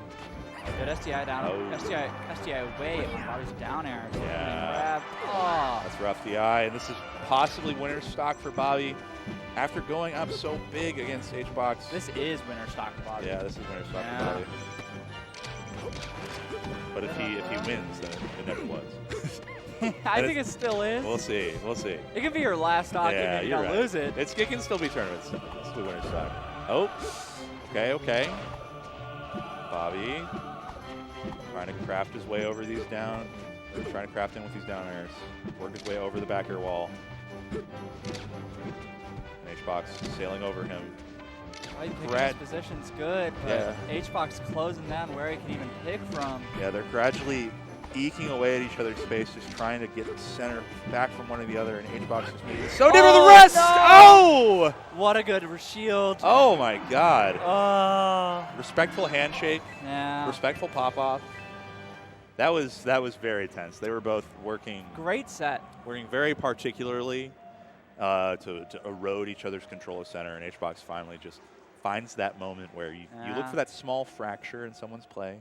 They overcommit just a little bit, and you're able to take them to town for it. Yeah. Bobby Really started solid. that set with just some amazing punishes. Like every single place he could. Yeah. In that game one, brutal. I feel like But towards the latter half of the set, like the down air chains weren't as like present. Yeah. We didn't see like the 0 to H-Box 80 started hitting stuff. a lot better SDI to where the starters Yeah. were. So Bobby just wasn't getting anything. Yeah. So he had to play a lot more patient, and that gave H-Box a lot more control over the pacing, right? Yeah. Huge stuff. Yeah. Really, really impressive from H-Box to be able to clutch that out. Yeah. Slight lead there, but God, just ripping rest out of Falco F smash. Yeah. Takes some chutzpah, honestly. Really good hold in off that shield drop. Yeah. Shield, Yeah. not shield drop. What do you call it? Shield DI. Shield. Yeah, shield DI. Yeah, shield DIing in so you get sucked Yeah. in further and you can rest Yeah. closer. So the jump straight out. Yeah, way less worry small about thing. travel time. Yeah. Very, very solid. Brutal. I feel bad for Bobby, but still did a great job. Yeah. So that was a really good chance of coming back into grands. All right. We've got SCJ Bungo, and SCJ has shed all but one of the most pivotal layer. He really did have more layers. The tank top master. God, he really does just always show up to every tournament with like 4 layers of clothes. They really do. It's my crazy. gosh. All right, but yeah, Bungo, off the back of a tense game 5 with AbsentMinded. Crazy set with AbsentMinded. You mentioned that he's been taking sets off of Palpa as well, who is kind of the other foremost puff in Texas. Also went on a pretty good run at Low Tide, I think getting 5th. Yep. SCJ Bungo, obviously, Bungo came up in DFW, right? That's his homeland for We'll never claim it. Right? Yeah. So there's a lot of sets versus SCJ, but that's from like 5 years ago. His skill in 2019 and before, right? So this current Bungo is a different beast. Yeah. Somehow even faster. Yeah, 100%. Platform movement leveled up like 5 times since he left.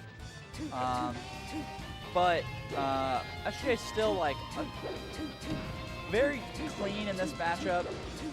Right, he's always had some good Sheiks to play, with some like spaces in between, like post-COVID before Fable moved. Yeah. Kind of lacked that real top-level Sheik. Fable's nice with it. Yeah. Yeah. But there's that Colorado player, low tide though, Michael D. Kaiser. Yeah. Yeah, Colorado number 10 or something. Yeah, very good player. Yeah. Colorado is a nut state. Yeah, they run deep very, very casually. Like none of them really travel outside of like Zealot. Yeah. Yeah. All right. So we're probably going to be getting on into it. SCJ rocking our sponsored monster can right in the camera as well. Yeah. You know, we gotta rep hard. I like the coconut one. I don't really know. I've been rocking with the rehabs, the tea and lemonade ones. I always go with the boomers. The boomer killer. Yeah. The white ones. They're just the best tasting. I wouldn't know.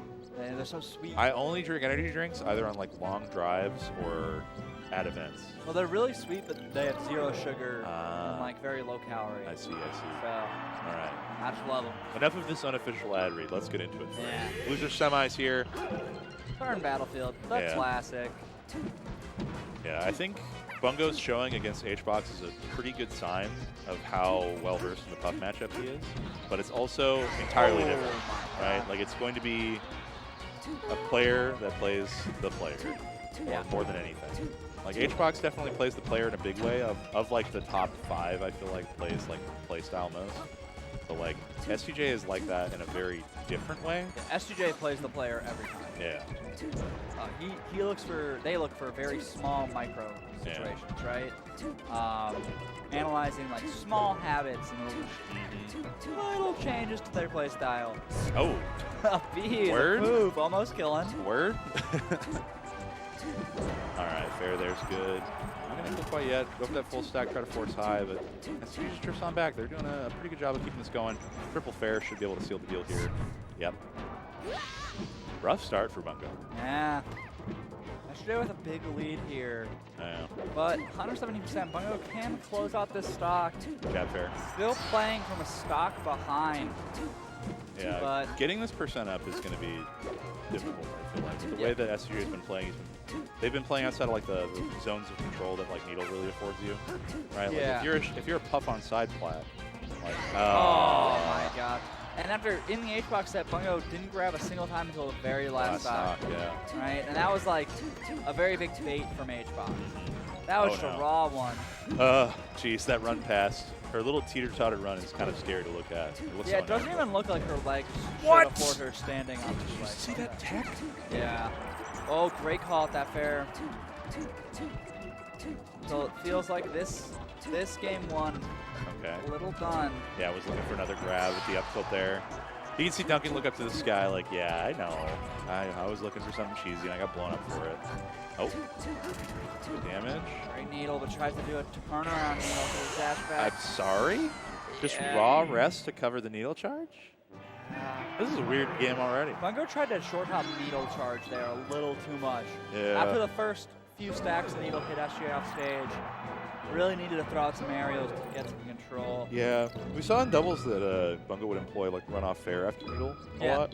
I imagine in singles you're a lot less wanting to do that because like you've taken out the reset without your partner to guard for you. But I'm gonna run it over to Pokemon. This is where Bungo saw the most success against HBox. I feel like this was a really, really solid counter pick from him. Got HBox like last stock. I think this almost is like, this is in contention for just the best counter pick. You think so? Yeah. I mean, this is the one Bungo's going to first. I think this one's really great.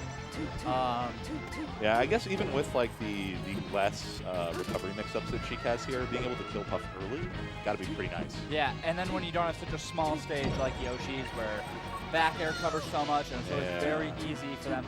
Puff is a character that's really good at like, in their first 2 jumps, getting to Yoshi's side plat, right? Yeah. So it's very easy for them to cover that.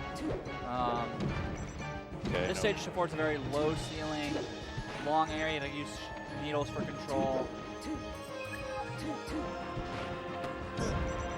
Okay, good slide off there from Bungo. Trying to scout with these needles again. Double jab. Nice. Oh, scary. Oh, no punish on that grab. Yeah, I think it's hard to like make those split-second decisions sometimes. Yeah. Even at a high level, like when you're locked in and you know what you need to do, it's like, do I rest here? Do I F smash here? Am I saving that percent to do that? I don't know. It's pretty tough. Nice. Oh, that's perfect. The recognition Yeah. that STJ was trying to shield the eye for a fair, like a rising fair, rising nair, and saying, you know what, no, we're taking this from below. We're going to get you from down run. All right.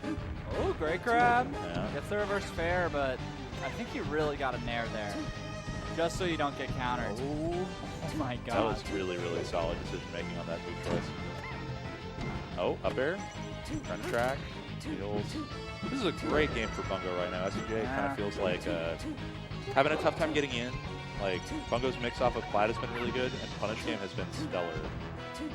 Great down tilt again. Doesn't get anything off it because it's a little bad hit, but great positioning for it. That needle going down is insane. Yeah.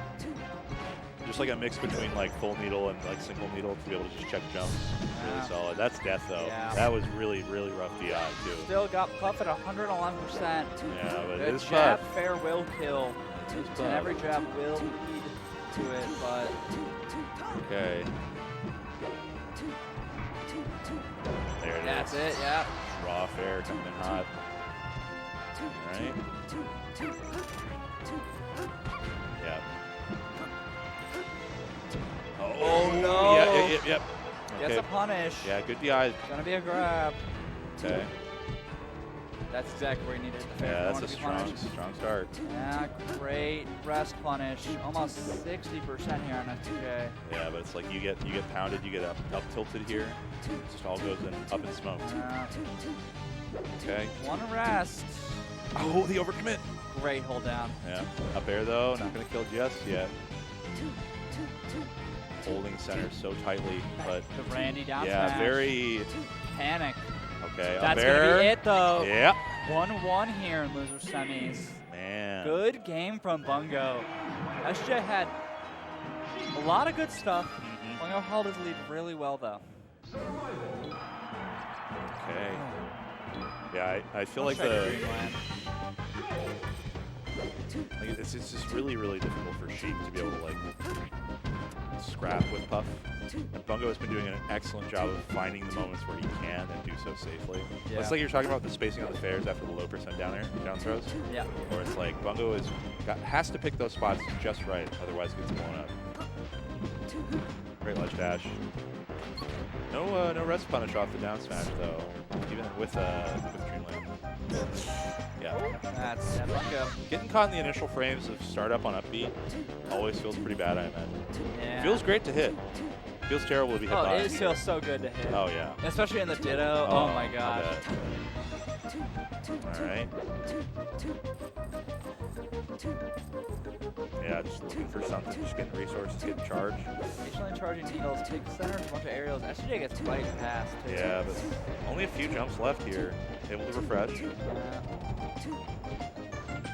Oh, up tilt, no rest. Yeah, I like the fair there to actually like scare a little bit because it's like you're holding in for the rest, right? Yeah. So you just get the regrab off the fair. Oh, goes for the needle fair, gets called. Yeah, we were talking about that. Doubles the wispy push off though. Somebody turn that tree off. What's he doing here? He's a villain. He is a He's just villain. interacting. He's just here. Chaotic. Chaotic neutral though. Yeah, Yeah. definitely chaotic neutral. Everybody gets the smoke. You know. All right, goes high. Back air there should seal the deal. Goes back. Yep. Another one. 4 stacks to 2. I mean, stages are so important in this matchup, right? Like, obviously, you can stick to the game plan here as Sheik, but Puff getting all this space to work with, all this longevity, Really, really tough to do it. Okay. Great back there from SJ. Building a lot of percent, but there's the jab fair. Finally. Bungo's doing so many running jabs. I mean, you kind of have to, right? Yeah, like, you do. What is safe to interact with on the ground? It's like you F tilt, you get punished. You down tilt, if it's not spaced properly, it's punished. You try to grab this character, that's a mistake. Yeah. All right, so like running jab is quick, it's safe, and it leads to kills at high percent. You might as well run it.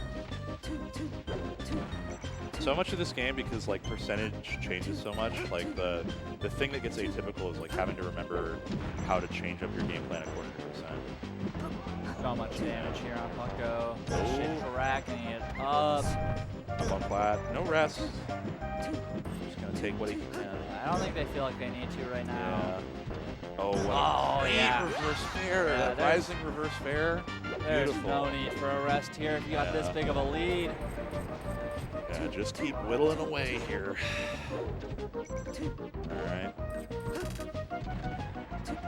Oh, and there's the down tilt fair. Not going to kill, though. Dreamland. I do like how Bungo uses the standing needles a little bit more to... That's really perfect. yeah, so Bungo uses the standing needles to kind of force SGJ high. Yeah. And then they have to make a less, like, safe choice. Oh. Surprised that did it out. Okay. Air out. Gets caught by the dash attack. Oh. Just barely back safe. Yeah. Okay. Little back air forward air action. Goes. Close. Oh, you're nuts. You're actually just crazy for attempting all this my and gosh. for not getting murdered right there. Another grab. Oh. Okay. Okay.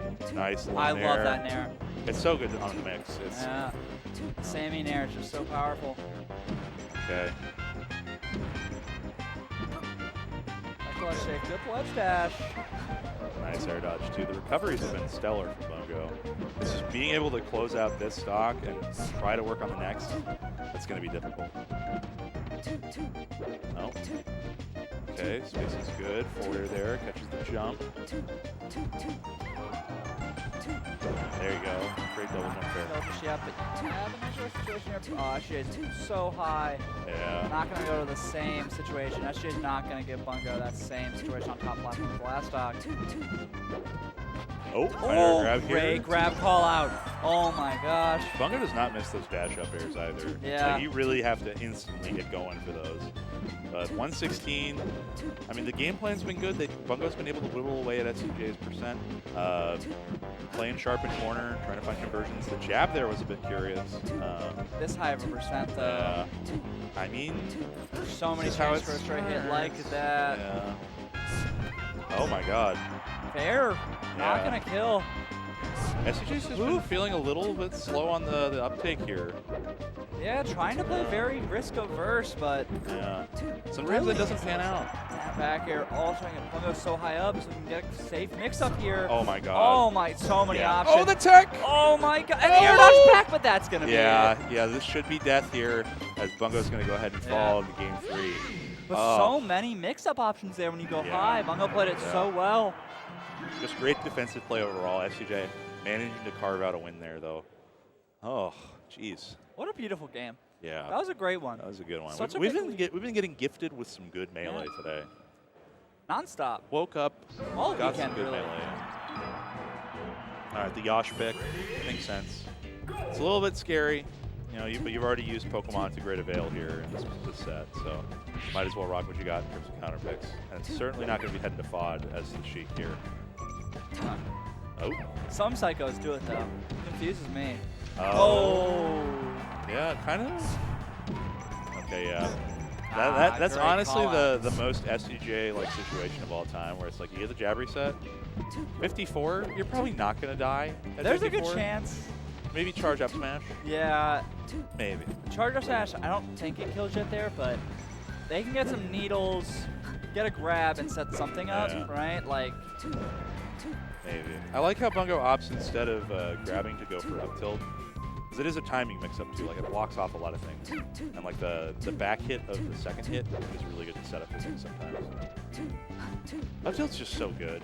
it is. It is one of Sheik's best moves. It's crazy.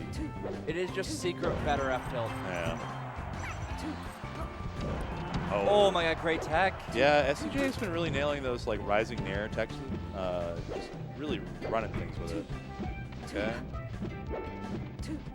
Yeah.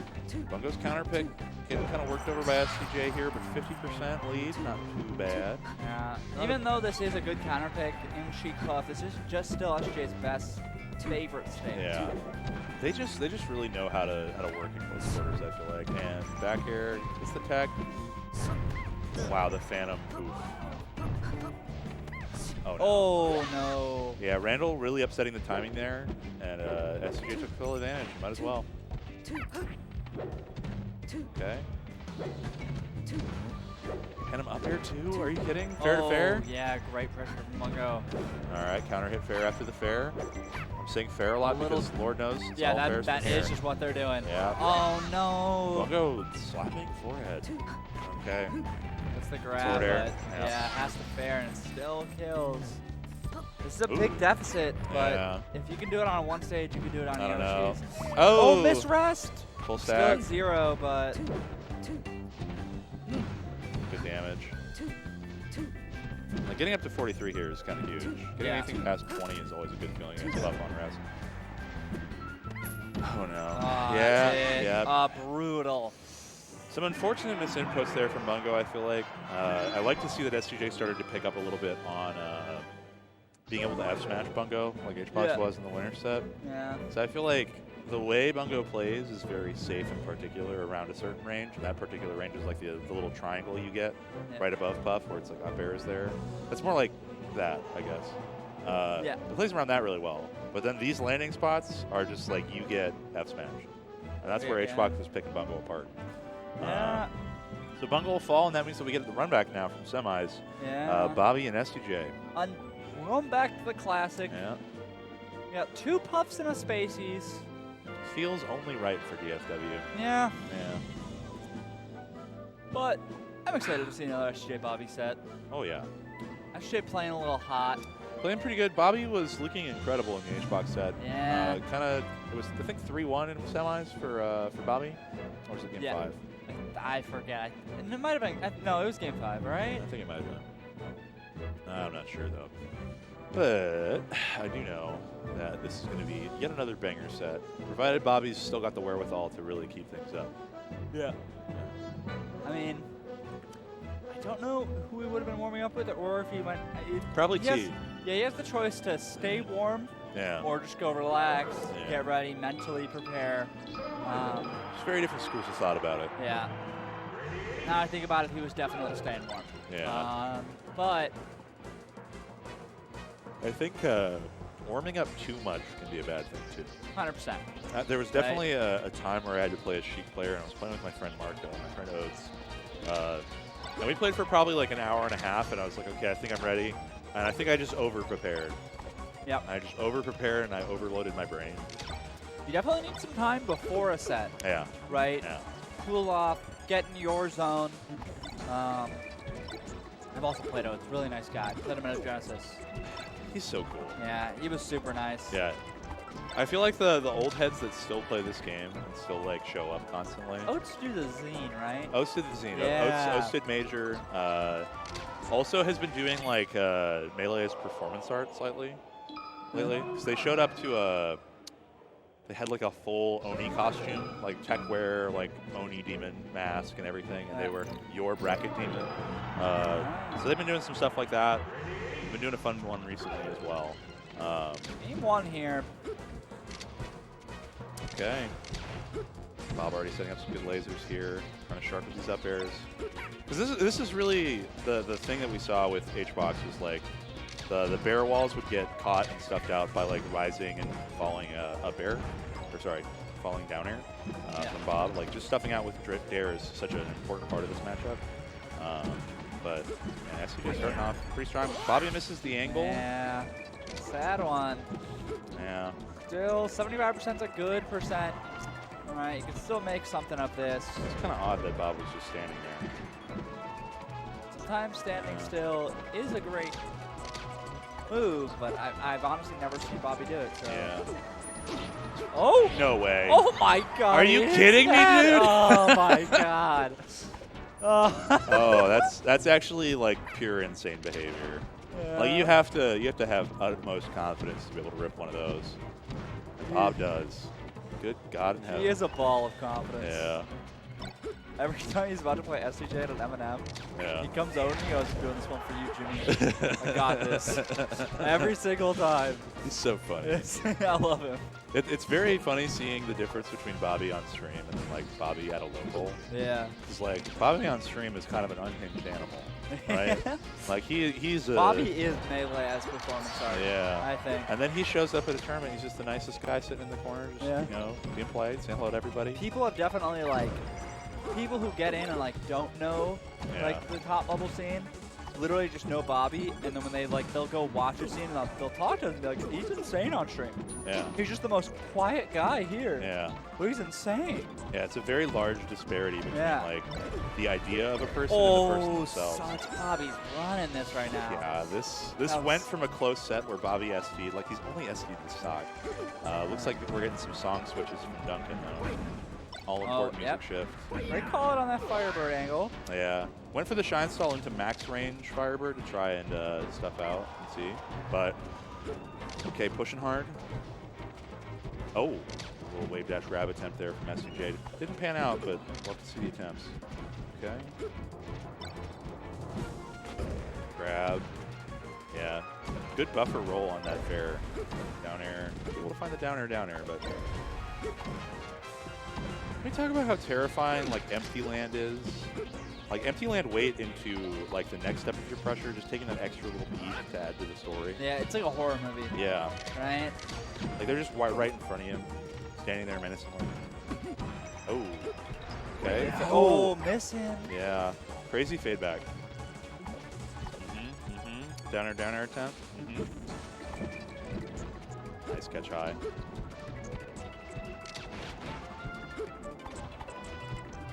I feel like this is just very, very tough for SCG to get it on, but sometimes Bobby just will give you a stock. He just exploded. I mean, it's like waiting for a wizard kick, right, from a Ganondorf player. Yeah. Like sometimes you can just wait for Bobby to SD. Just every now and again. It's not super consistent, but it happens. All right. Having the laser S smash. Returning to top platform where safety lies. There you go. Oh, yep. That's gonna end up Randy back air. Yeah, been hitting some nice wave dash, drop through platform back airs. Yeah. But Get a little custy. Bobby had such a chance to make that a much more dominant game, right? He was a 3 stocks to 1, had only SD to stock. Oh, yeah, SD SD's both another, stocks. yeah. Both stocks that got lost for SD.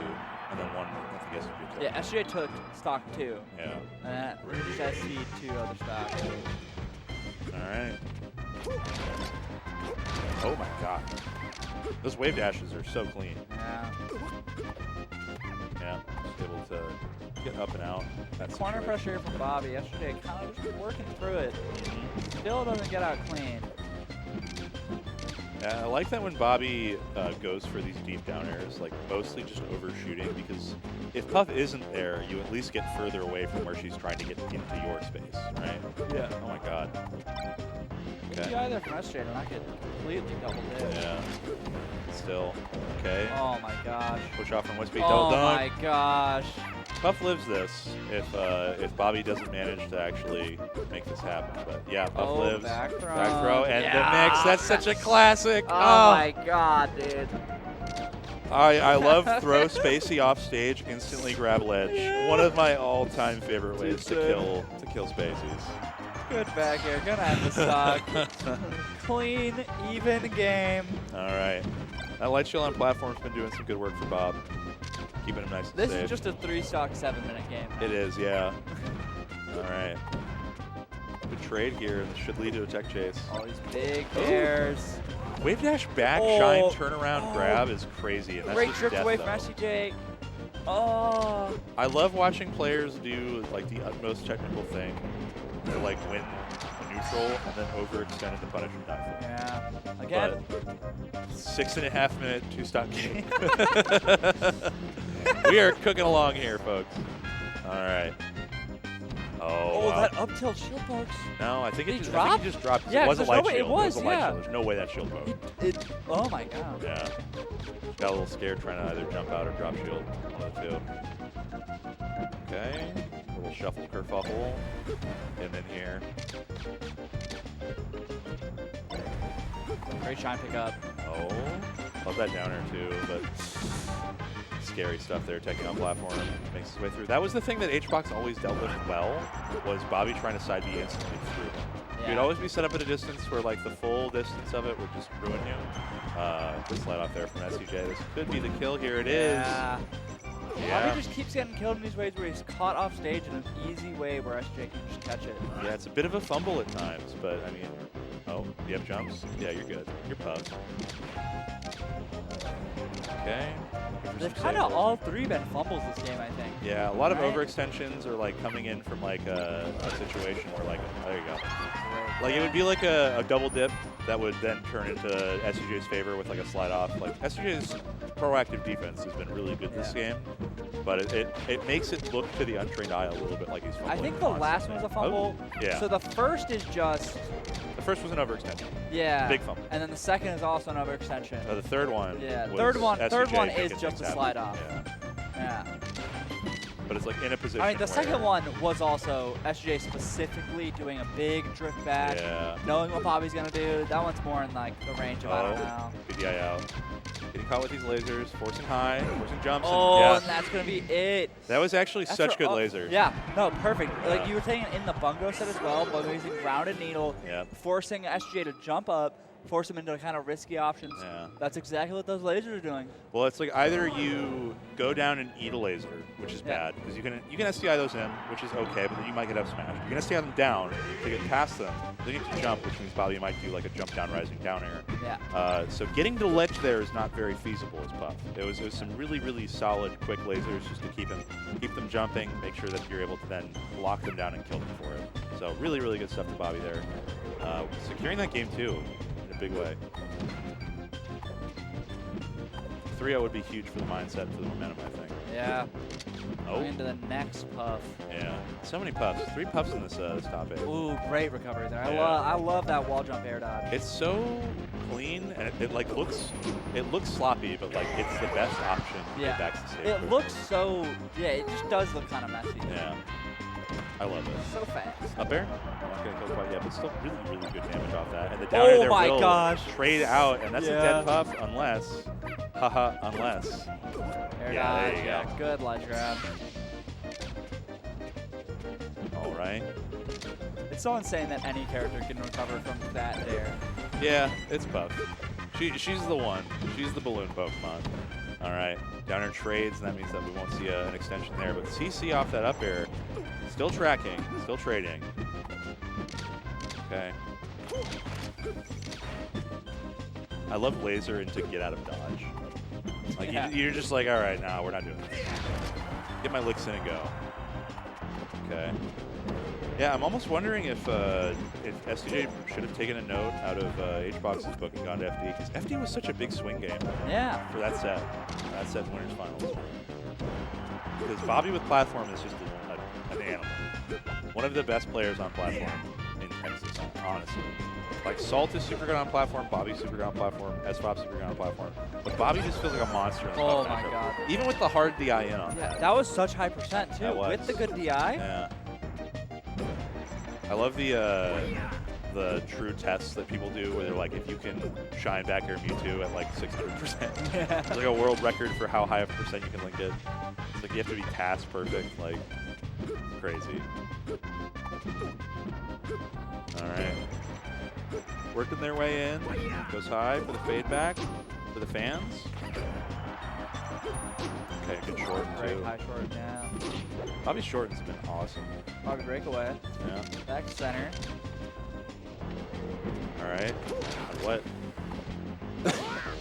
Sometimes that's just a Bobby. That's the Ethan downer. That Fury would call that the Ethan downer. Oh, downer. Gonna live here. Just gonna side me back. Bobby. Bobby, what are you doing, dog? He just kind of froze. Yeah. Oh, great F smash. Good Oh. pull down there from SGJ. Oh, yeah, I love that wave from SJ. Yeah, the IOA's good, but yeah, just trade the stock, just rip it. Yeah, might as well. Get the Bandit off. Yoink! All right. last stock here. This is SJ's potential tournament life. Yeah, Bobby's still got a whole set to work with basically after this. Yeah. Reverse throw would be insane. All I'm gonna say. Be a heartbreaker for Bobby, but Yeah, it'd be a great story for SJ. it would be.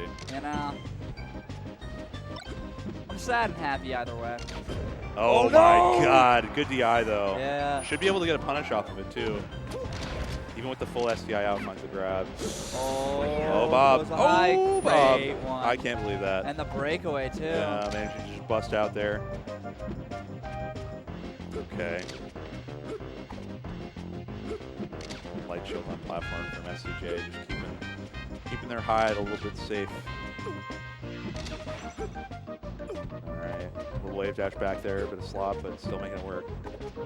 Okay. Loving this patience from both players, just kind of only slightly giving any ground. Oh. Bobby's heating up. Okay, up air. Not quite. Yeah, just trying to trade out aerials. It always gets a little spooky when you see players like just acting out of shield at each other a little bit. Okay. Trying to force high option here. Oh, the dash attack through. Should be able to snap ledge for free. SCJ's just not threatening like off stage all that well, just holding center instead. Oh no! This is big. Instant side B. Yeah, Oh, that's going to that's catch the it. fair, Oh. and SCJ's getting game 3. Okay. All right. Big old sip of the monster. Yeah, we got the brand facing out now. We're really doing the advertising part well, folks. All right. Could be how it starts, or it could be how it ends, depending on who wins this next game. Interested to see if this set can go the distance. It'd be insane. It would be insane. We've still got, I think, Pokemon Stadium on deck. Even Yoshi's. Yeah. Yeah, Yoshi's is. Yeah. Or did we started on Battlefield, right? Almost certainly. I don't think that after game 2 of their winner set that Bobby allowed to go. Yeah, yeah. Yeah, we're going to Yosh. Just sailing in with the down air, trying to find SG on the side plat. It's such an active hitbox. Like, you might as well just use it more often than not. Because, like, Nair is like 50 frames, I think. But, like, I don't... Like, having a spike attached to your whole, like, from your chest to your legs, just pretty hard to beat. And it's active the entire time. It's active the entire time. There's, like, not really a weak hitbox, right? Oh, Phantom Bear. Okay. Yeah, CJ's just trying to scout out from the side plat here. Do what they can. All right. Oh, great positioning, but great DI from Bob.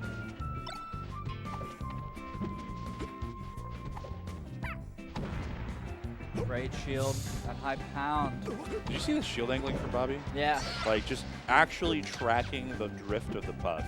Really, really excellent defensive play in such a small situation. Okay. Yeah. I feel like SCJ has kind of hit a bit of a tough section here with Yoshi, where it's like you have to play a bit to the side, but it hasn't really been panning out super well. And great recovery. Yeah, that fastball. Great potential for mix-ups. Yeah. Scouting out a bit. Oh, again. That is That's like the second time in so 2 games where he's Bobby. done that. That is so Bobby. Exact one. That's so Bobby. Get him out before your H-box. It's the blast zone I can see.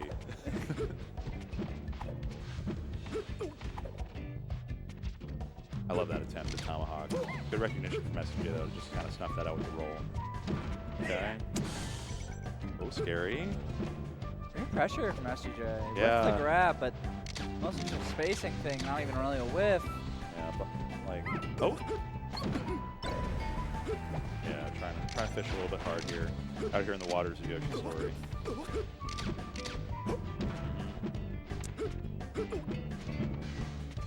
I feel like Bobby's almost like slowed down here, but oh my gosh. trying up air, gonna take it out. He definitely has slowed down a bit. Yeah, I feel like the game plan is like a little more pick it apart, you know. Like you play a lot of melee, it's like eating a big meal, right? Yeah. You know, you gotta kind of pace yourself a little bit, especially if you got a whole other set to work with and you want to get to grands and win grands. Ooh, all right, good pickups. SJ in center, like I feel like when Bobby comes back with Angel Plat and SJ has to work back to center, Bobby's doing a really good job of boxing out there. But once SJ gets into center, it's super tough to deal with. Oh. What do we get here? A little down air feint. Down air, up tilt, down air. Nice. The regrab. Uh-oh. Oh, my goodness. Really max length on these air dodges. Yeah. Like, it barely looks like Bobby's going to get back to stage. All right. High pressure here. Barely hitting the bottom of that shield. No. Nice. Down air, down air, down air. More down air, more down air. Another one. Yeah. That was Bobby lives. Really solid awareness there just to, like, wait out. Get those, like, that was what, quad? Yeah. You know? You had to pause between like 2 different ones. Yeah. Very custom Dairy Queen order for those dips. Oh, the tech though. Yeah, but yeah, still. Oh my gosh! How? From the outfield. From so far. Yeah, from like far left field, man. Oh my goodness. Yeah, 11th hour superpower right here for Bobby. Oh, and that damage is so big. Yeah, this really could just be closing out territory right here. Goes for the down tilt, gets thrown off stage, grab ledge, manages to get the smackdown DI though. Doesn't refresh properly, but it doesn't matter. SC just hold the center, trying to stay safe. Doesn't want to get clipped by up B at this percent. Okay, down air there. F smash raw. Oh my gosh. Very good follow-up for Bobby. Man. Send another puff this man's way. Yeah. Clearing out SCJ twice here. SCJ getting third here. That Yoshi's game was so close too. It right? was. Like we were both so convinced we were getting last stocks. Yep. Bobby just lives that, like for a pixel. Just so barely. barely. Non-existent pixel. So close. Oof. Man. Good melee. And now we're going to move into grand finals with Hungrybox and Bobby Big Ballz. Hungrybox managing to pull back the winner's final set after being down 2-1. And Bobby putting on a really good show up until the end. But we'll see how this shakes out. I'd love to see a reset. I'd love to see a little shake-up, you know, just as a matter of narrative course. But I think that it's looking like a Hungrybox day. Yeah. That's what everyone's thinking, right? Yeah. From the very beginning. But I mean, the last set was game 5, right? And I know a lot of times, right? Yeah. Everyone talks about loser's momentum. Bobby's been playing. He's been playing. Bobby's been ready. He didn't come up past this, right? If Bobby hadn't been making a loser run, he'd have even more momentum. But he's still just warmed up with the next best pup available. Yeah, you literally got to set in with, like you said, next best pup. Yeah. Best pup in Texas. Yeah, probably 3rd best pup in the world, honestly. Yeah, it's definitely like H-Box, 2Saint. And like maybe solo battle, but he doesn't come to America very often. It's hard to gauge. It's hard to judge solo battle, but in the U.S. at least, SJ's top 3 guaranteed. Guaranteed. I think might be second best. Did 2Saint soft retire as well?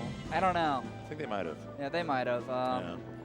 But even if even if they didn't, I still think SJ's in contention for 2nd best pup in the United States. They'd have to top A Genesis. Yeah. For me to believe it. For me to believe it, they'd have to beat a top 10 player. They'd have to do a little bit more work on the resume. But SCJ, an incredible player in their own right. Yeah. And this is for all the marbles right here. I mean, grand finals. H-Box coming in on winner's side, getting a little bit more wiggle room after everything. Bobby gonna have to cook pretty hard if he wants to be able to finish this off. I mean, Bobby and SJ's winner set was game 5. I did check the bracket. So an improvement on that one might mean just a little bit of warming up. Yeah, I mean. But there were a lot of SGs in that first game, in that last set, right? Yeah. So as long as those were, you got them all out of his system, doesn't have any more of those, he's got a good chance. Yeah. Are we seeing a Pokemon Stadium start? Or are we kind of... It looked like it. Are we new boot goofing? Yeah, we're going Pokemon Stadium start. They did hit Mushroom Kingdom originally, so... I do think that, you know, we kind of saw this in the last set, right? Bobby without a top platform he has a tougher time. Oh, misses the rest. Yeah. Down air. Track through. What a great dash back out of crouch there. Yeah. Oh, knockdown. Great slide off there on the up air, though. Bobby's defense already showing itself. Yeah. Along with his offense. Ooh, dips. Yeah. Okay. Not gonna die quite yet. Chicken man moment. Okay.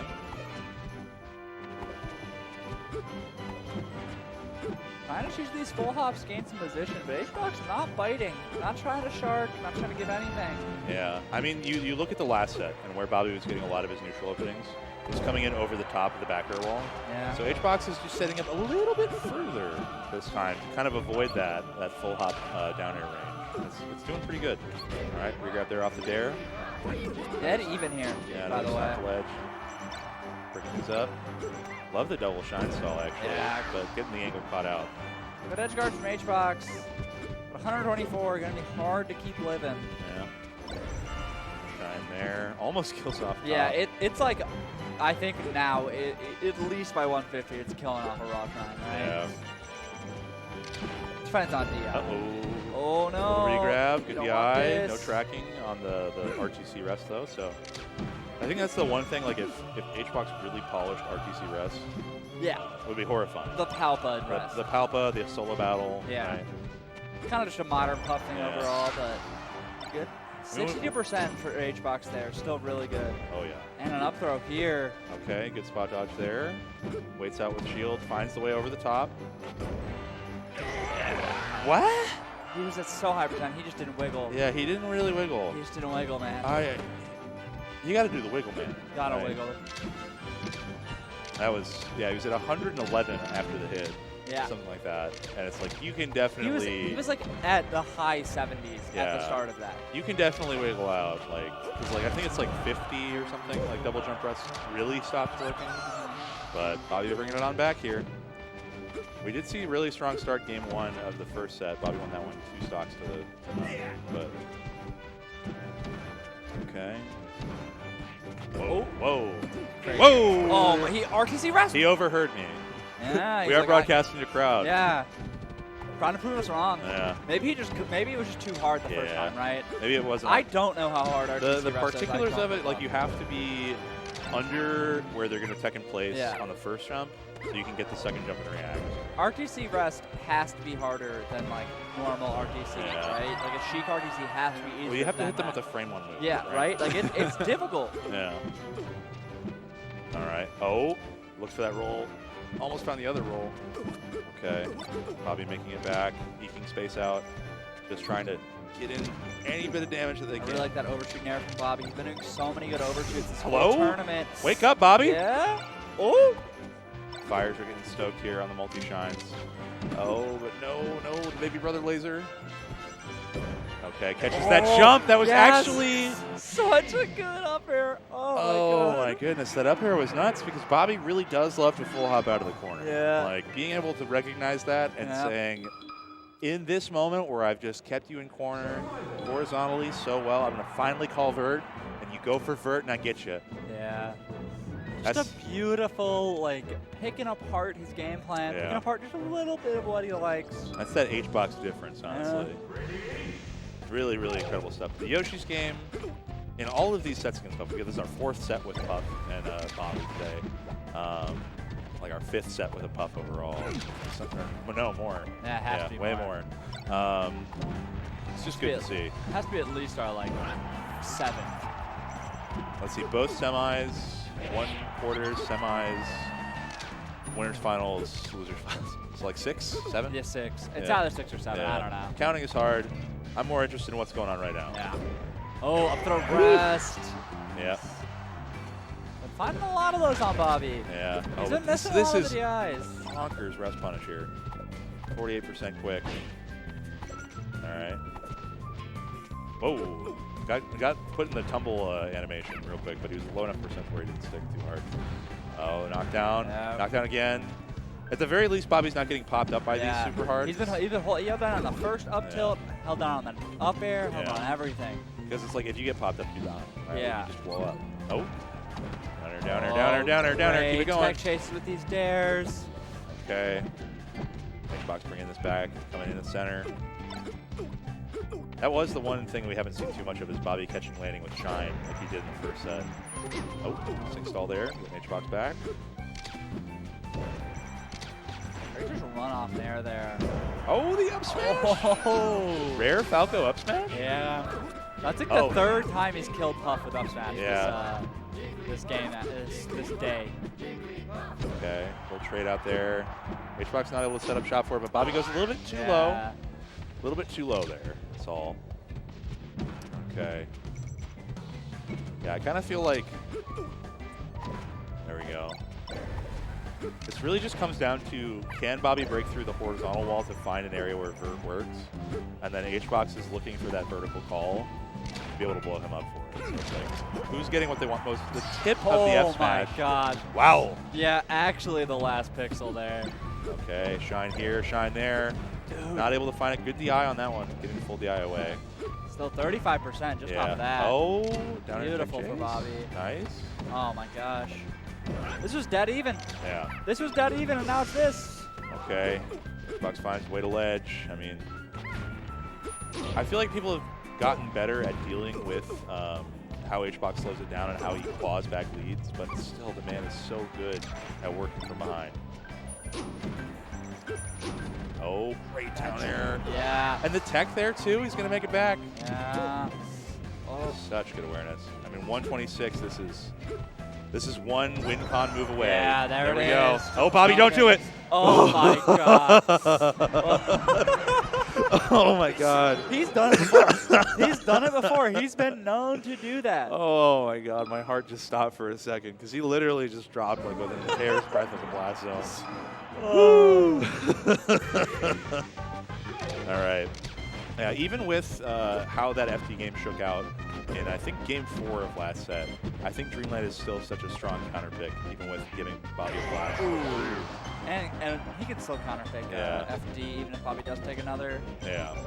So he's pretty safe. Yeah, Bobby had really good SDI on that jabber, so like he popped up hard, but it still wasn't enough to just get him out of it. And that's the rest. Good DI though. Yeah, great. Living it. Won't get a punish off of it though, unless. Oh, he does. How does he do it? Just quick enough. How does he do it? Just quick enough. Oh my gosh. Okay. Nice, nice. Re-grab off the wake up. The drill there is going to SDI through. Going to find it back. Okay, both of them rolling into center. Oh, Bobby gets clipped. Snap the ledge. I like the nair there from HBox, but Falco's Phantasm is like, his hurtbox and hitbox are in separate places during it.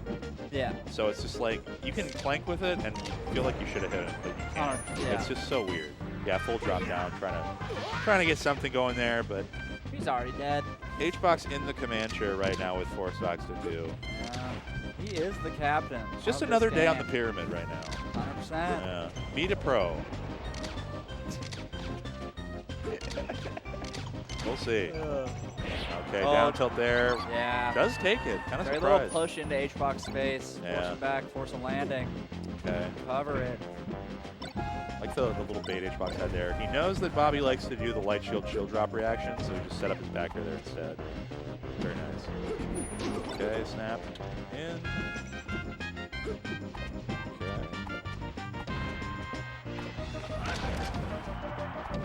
Oh my gosh. Yeah. Bit of an overextension though. That's kind of what costed him on the SCJ set, was like overextending on the down air chains. So it is juicy. There's that weird hitbox. Such a strange hitbox. Okay, back air to back air. Natural grab. It's so good. Going low. That's going to be it for that stock. I mean, 118. You can close this out with a back air soon. But the raw grab there, slide off. Good down air. Coming back up. Smash out a shield and dash attack. I feel like oh, that's the same way the set ended last time. Yeah. Yeah. I feel like HBox has been, like, the way I look at his play right now, he's almost in this, like, you know how caterpillars turn into, like, soup inside their cocoons? They turn into, like, this primordial mix of genetic material and basically undergo, like, a second birth. Like You've also opened them? Yeah. Well, no, actually. What? Whoa. What? I was sick. Whoa! Yeah, fair. But so I feel like I'm watching him and he's making some weird decisions, but I can see it, like, the places where it's going to be, like, super, super good later. Yeah. It's like amorphous blob HBox right now, but, like, it makes sense. I mean, he's already He's like a butterfly. Yeah, he's been a butterfly for a long time. Yeah. Oh my god. He's like, I got to get back in and I got to re-soup. Yeah. And I'm going to come out even more beautiful. Yeah, he's later. turning into like. Yeah. He's turning into like a Godzilla butterfly. Yeah, He's turning into like Mothra. Yeah. Oh man, these up airs. I mean, we barely were talking about it, and Bobby's first stock disappeared in a way that I can't even describe. Oh, that's 2 stocks in 30 seconds. Beat a pro. Beat a pro right now, they said. Yeah. Oh my goodness. Almost had that grab, but just the last couple frames of Bobby's invuln. Yeah, it feels like the game plan hasn't been able to be worked as much here by Bobby, but down air will still take. I just think he's a little bit scared of jumping to top platform, more so than he was when he started this. Because you look at how HBox is positioning near side plat, he's right in an area where a back air can at least trade out or snipe out the jump. Rest, beautiful. Oh, my oh, gosh. this is absolutely art. Yeah, I mean, this is textbook, like, solid stuff from Juan, and he is looking to take this tournament handily. After not only working it, but winning it, that'd be huge. All right. Yeah, feels like Bobby's just on the back foot here, trying to just piece anything together. Doesn't get grabbed, but very, very scary stuff. It's definitely an activated HBox. Oh my gosh. All right. Such good there you coverage go. from Bobby. Finally, signs of life here in this game 4. Being able to bring this back would be enormous. The flutter kick's getting some good damage in. 40's a great spot to start these down air chains. If he's able to just get one way over the wall, HBox will slide off up airs though, making it more difficult. Yeah. That wave dash away into the back air strings, yeah, that's what I was talking about with that bait. A little drop in re-wave land, but oh, the raw F smash is that? Yeah, that's going to be it. HBox, your champion for the day. Yeah, DreamHack Dallas, a Melee singles champion. Yeah. Really, really solid stuff to HBox. He is just going to go ahead and finish that out, folks, and